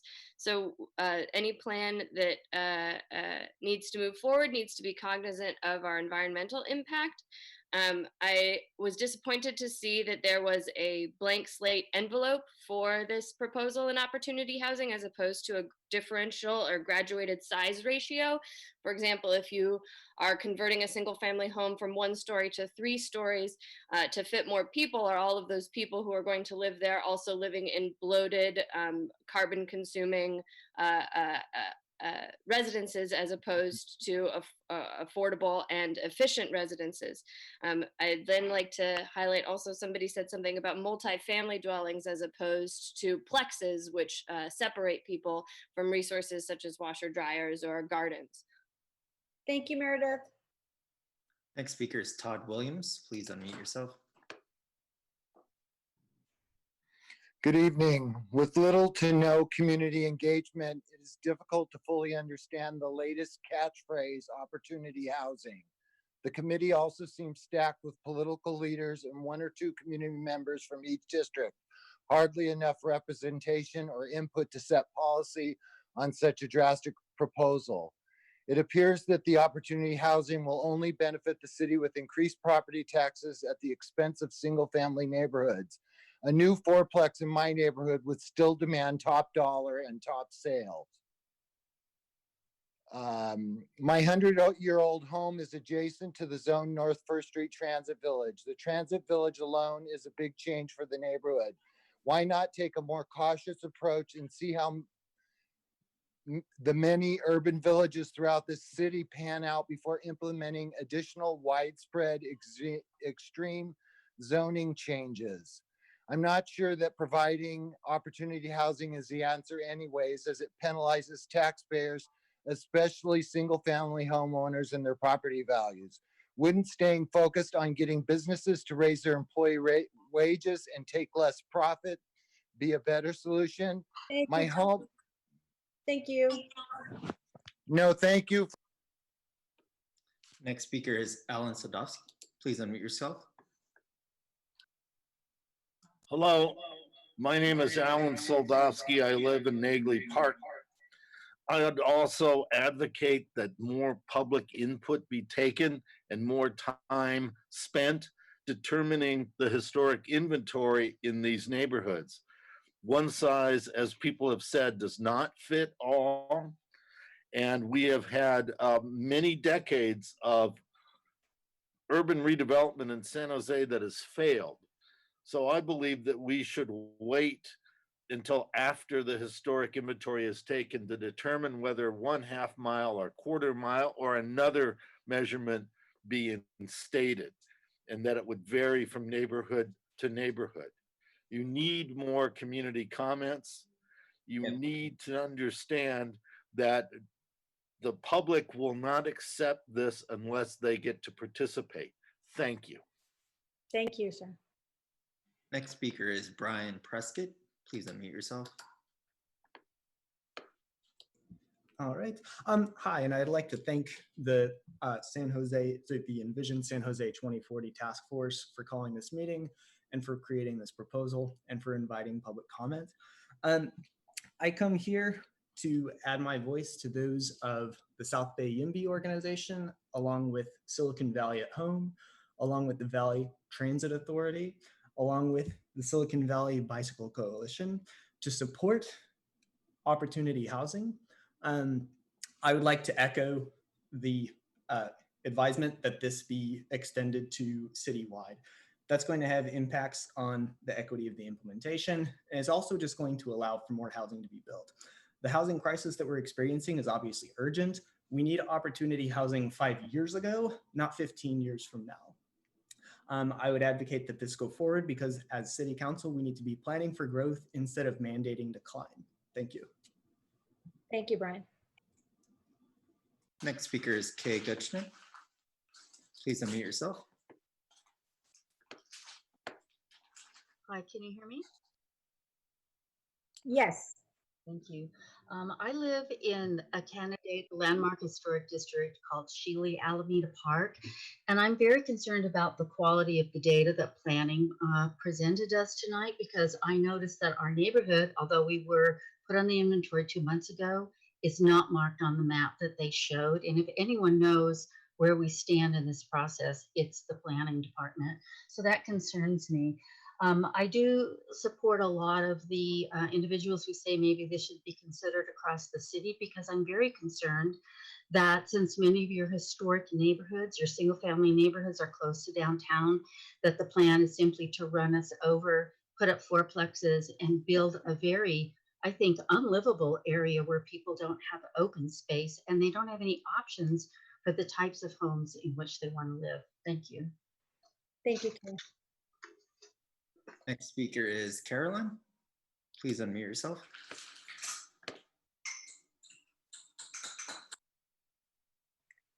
Carolyn, we can't hear you if you're muted.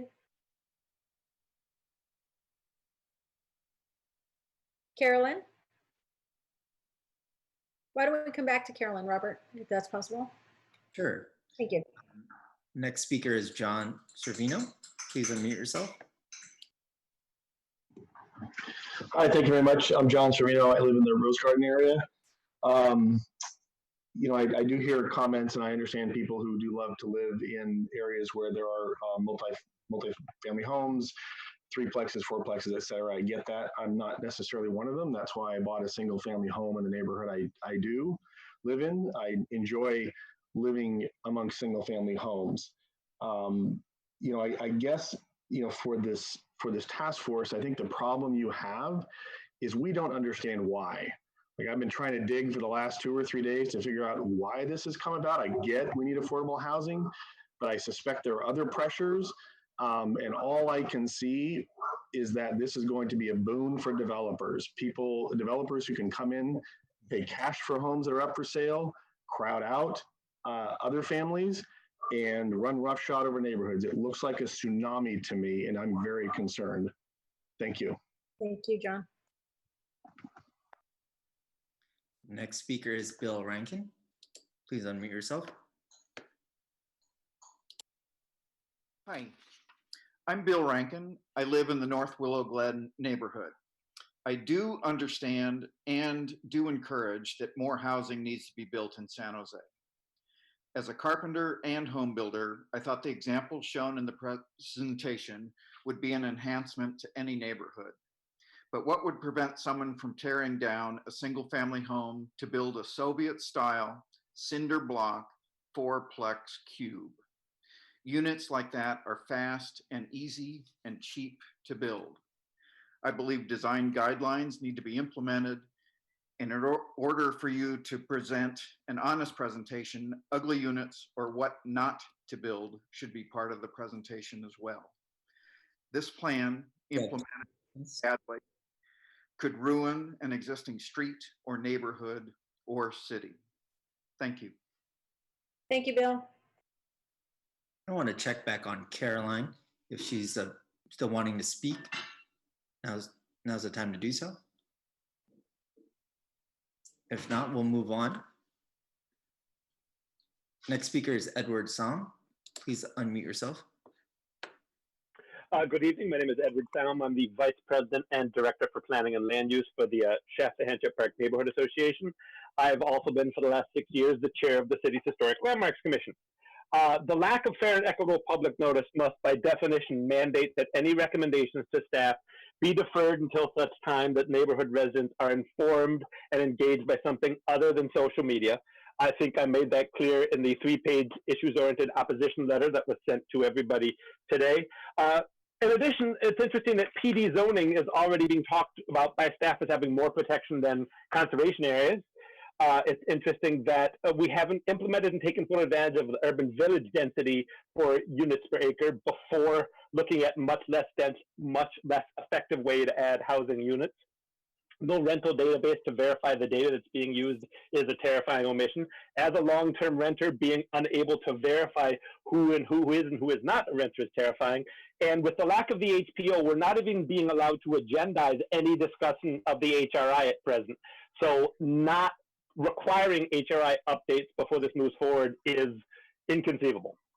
Thank you, Edward. And before we call on our last 15, if you are not in the queue, you will not be invited to speak this evening. And I just would like to ask the task force members stick around for a few more minutes. We have 15 more public speakers. Thank you. I'll try one last time. Caroline, you're permitted to talk if you'd like to make a comment. All right, moving on. Elizabeth Galagos-Glynn, please unmute yourself.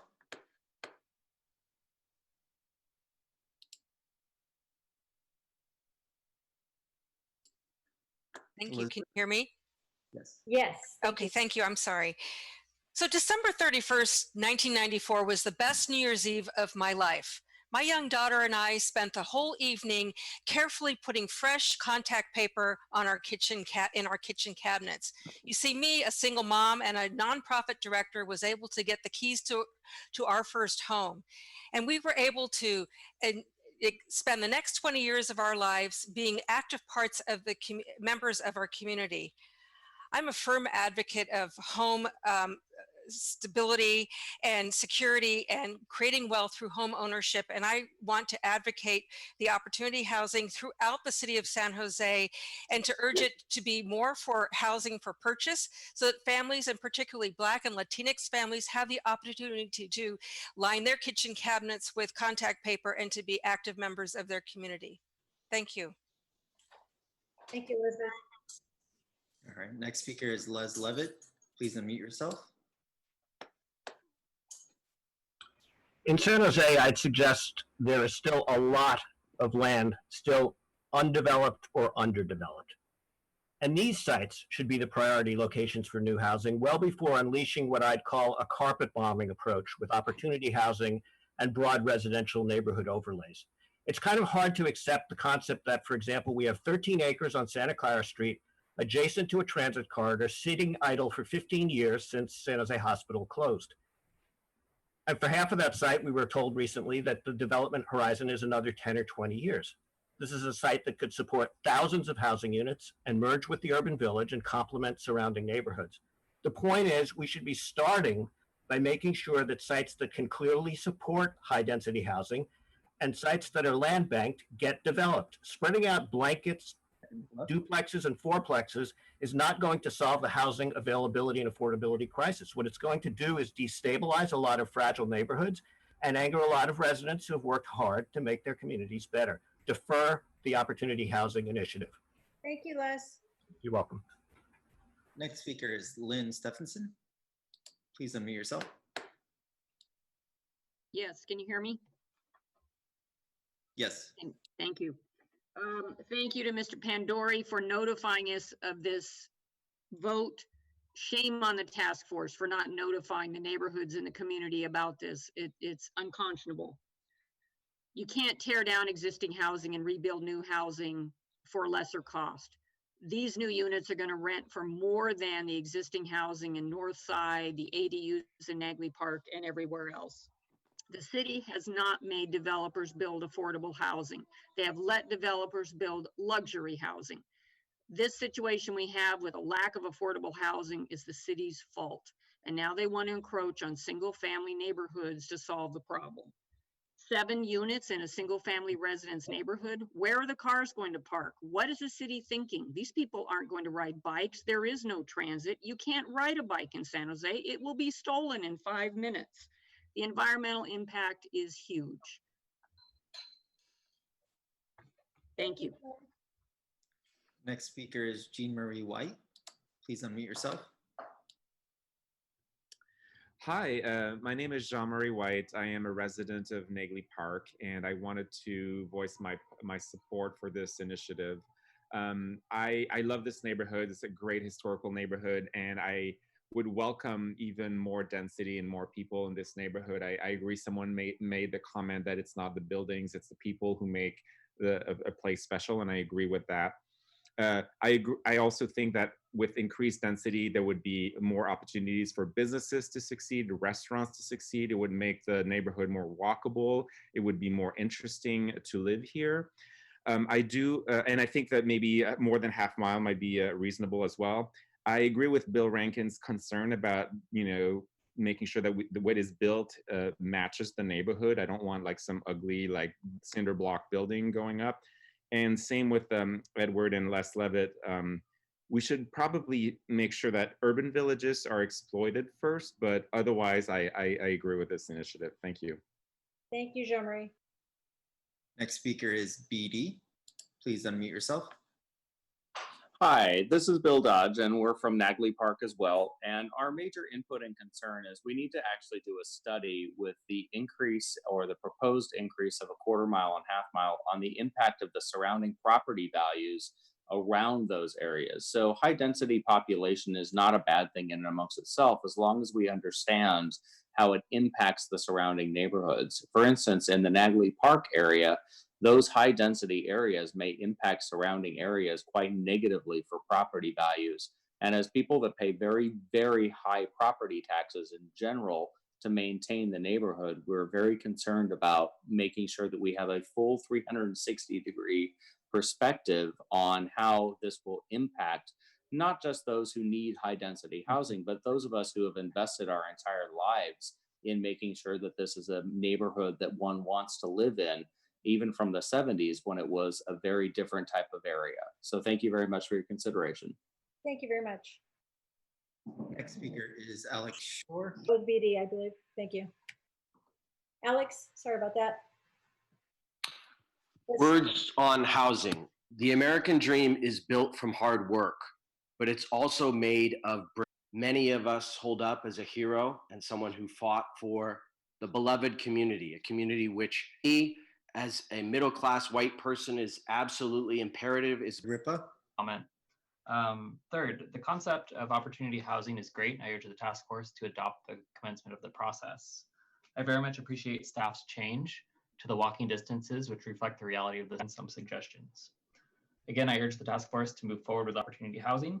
I look forward to continuing to provide input as the concept is revised through the drafting and outreach process. Thank you. Comment and input from the public is necessary, and a good way to do it is by engaging the neighborhood associations. We haven't had sufficient time to do that, and your outreach has been insufficient. Who wants to see municipalities around us, and this would be another tool in our tool belt to be able to do that. Unmute yourself.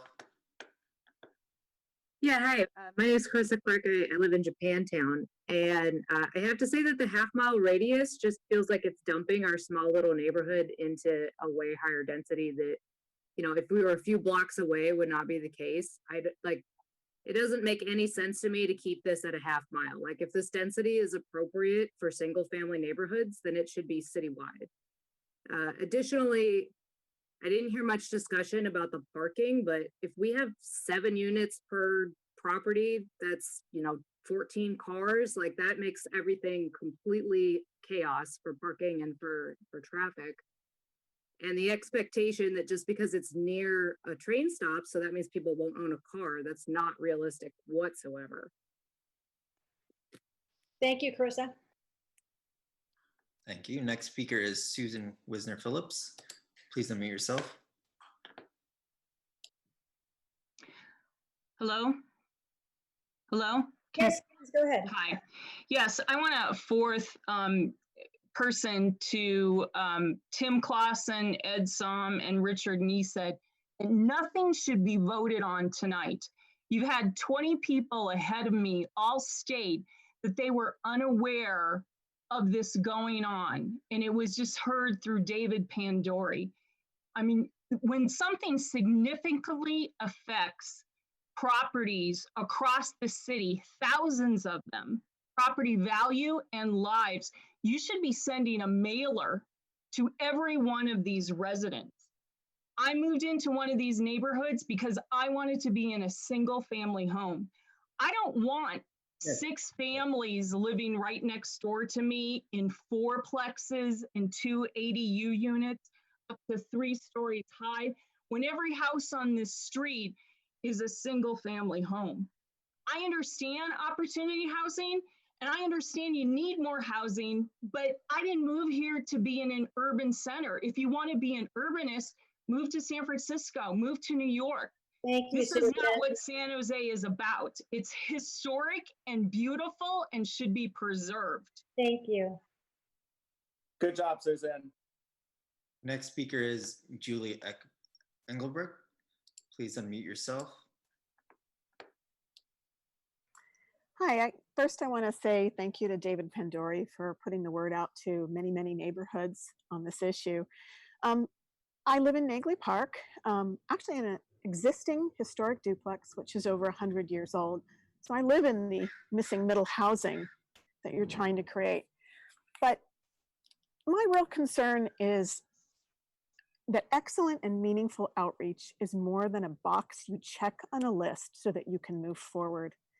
I read lips, I do not hear well, and a Zoom meeting is an exceedingly stressful situation when I cannot see the faces so that I can hear the words. But without actually developing the vacant and underdeveloped land around us, and I have so much to say, without the lack of a historic inventory so you know where your actually good resources of 100-year-old homes are and things that you need to protect, and the cluster that is our urban village plan that doesn't really have a plan, means you need to postpone this and you need to reach out to people and talk to them, because it is in the communities where you will find the solutions. Thank you. Thank you, Billy. Oh, we have 2 more speakers who were in line when I commented 15 minutes ago. Thank you. And next speaker is Diana Tone Adams. Please unmute yourself.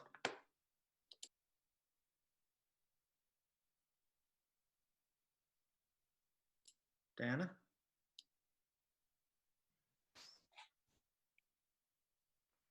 Diana? Okay. There you are. Yes. All right. Yes. I just wanted to reiterate what was said by Edward and Richard and some of the other people, that first off, I think this whole thing should be deferred, the whole concept of opportunity housing, but especially no vote tonight. The notice was only a couple days ago on Nextdoor. Anyone who's not on social media wouldn't even know about it. I think it has to be noticed to everyone that owns a single family home that could be affected.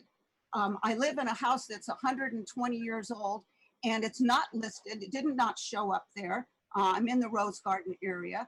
And I bought this house on a large lot that could have several ADUs because I wanted a single family home surrounded by single family homes, not with apartments next to me looking down in my yard. You have to consider the parking issues, the open space, all the land that would be covered up. There's just so many issues that have not been addressed. I think you need to postpone. And David, thank you, David. And it was so rude the way he was cut off. Thank you. Next and last speaker is Ben Leach. Please unmute yourself. Thank you. Ben Leach, I'm the Executive Director of Preservation Action Council of San Jose. I want to reiterate the comments that the historic resource inventory is absolutely necessary. It's incredibly out of date, and the planning department right now has 0 or close to 0 staff to be able to undertake the inventory work that needs to be done. Just for perspective, we're the 10th largest city in the United States. Dallas is right ahead of us at 9. It has a historic preservation staff of 10. We have less than 1. So to not tie the opportunity housing moving forward to legitimate historic resources inventory is only going to incentivize the demolition of historic houses that right now are the affordable houses in the city.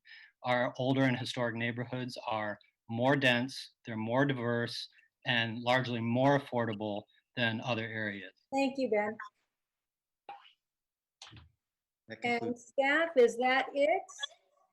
Yep. Folks who were in line earlier? Okay. I just want to make one comment, and just I heard repeatedly, and if you all can mute yourselves, that would be great.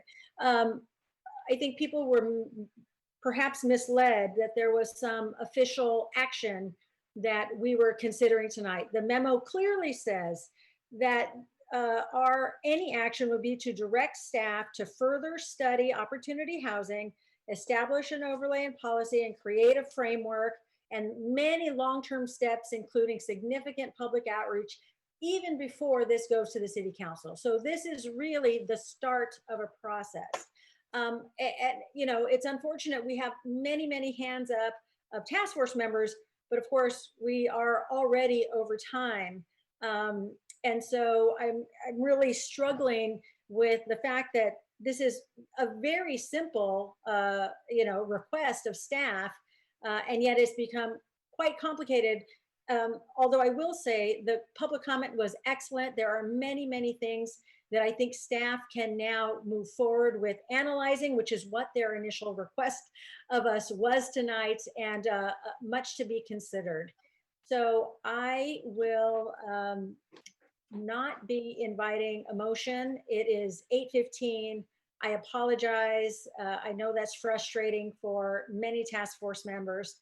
But if we can start the next meeting directly with task force discussion and a motion, I think that is really in line with the patience of the task force members already.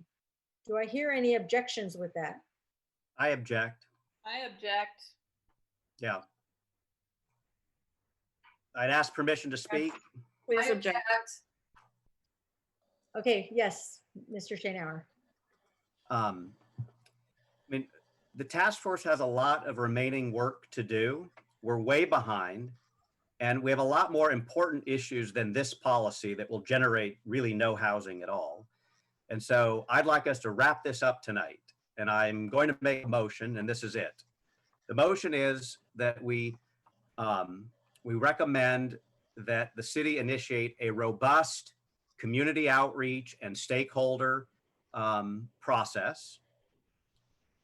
And in that process, every comment made tonight by the public and any task force members will be analyzed and considered. So there have been concerns expressed. Staff should listen to the whole tape here, write down every concern stated. There have been positive comments. Those should all be written down, and all of those should be analyzed and considered through the community engagement process and formulate a policy recommendation to the council. That's it. We should not adopt any specific criteria. We should not make decisions on half mile, quarter mile, citywide, not at all. Simply consider all the comments made and initiate a robust community outreach process. That's my motion. I'll second it, but first I have a question. Will we be allowed? Okay. Yes, please, Roberta, go ahead. I'd like to second that, but first with a question. Will commissioners be allowed to make comments before we adjourn tonight? We do not have time for more public comment, no. No, staff are comments, because I haven't been able to make my comments. I only ask questions. I understand that. We could, Let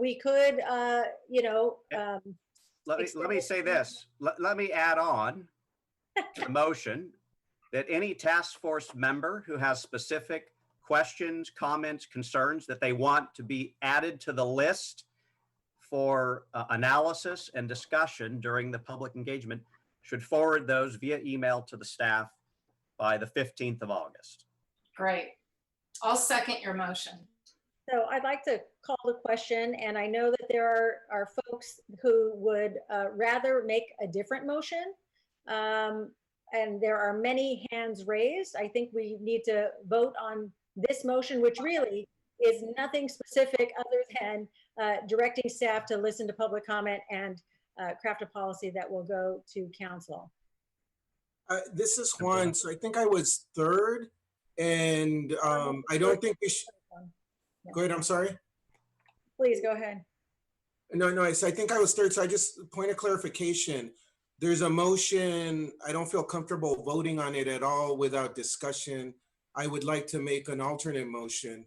And you can vote against this motion, and you're welcome to make another motion.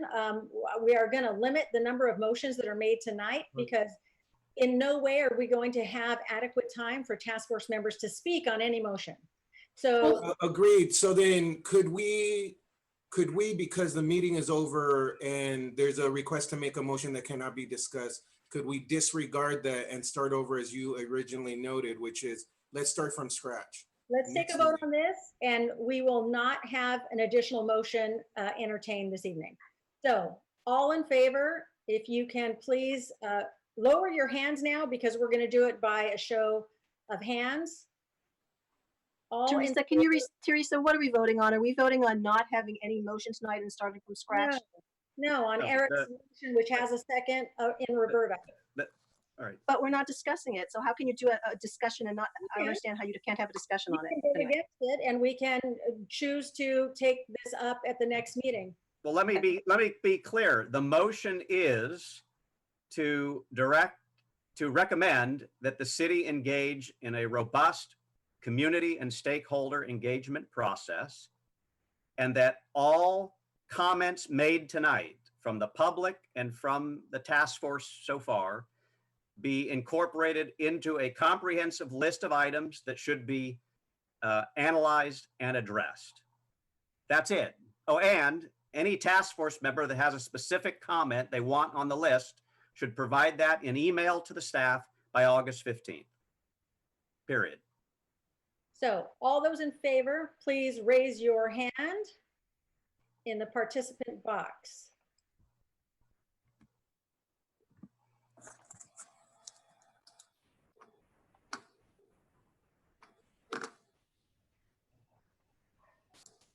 I see 12 hands raised, 13. Okay, that's it. Going once, going twice. All those opposed, please lower your hands now. We have 14 hands raised. Lower those. All those opposed, please raise your hand.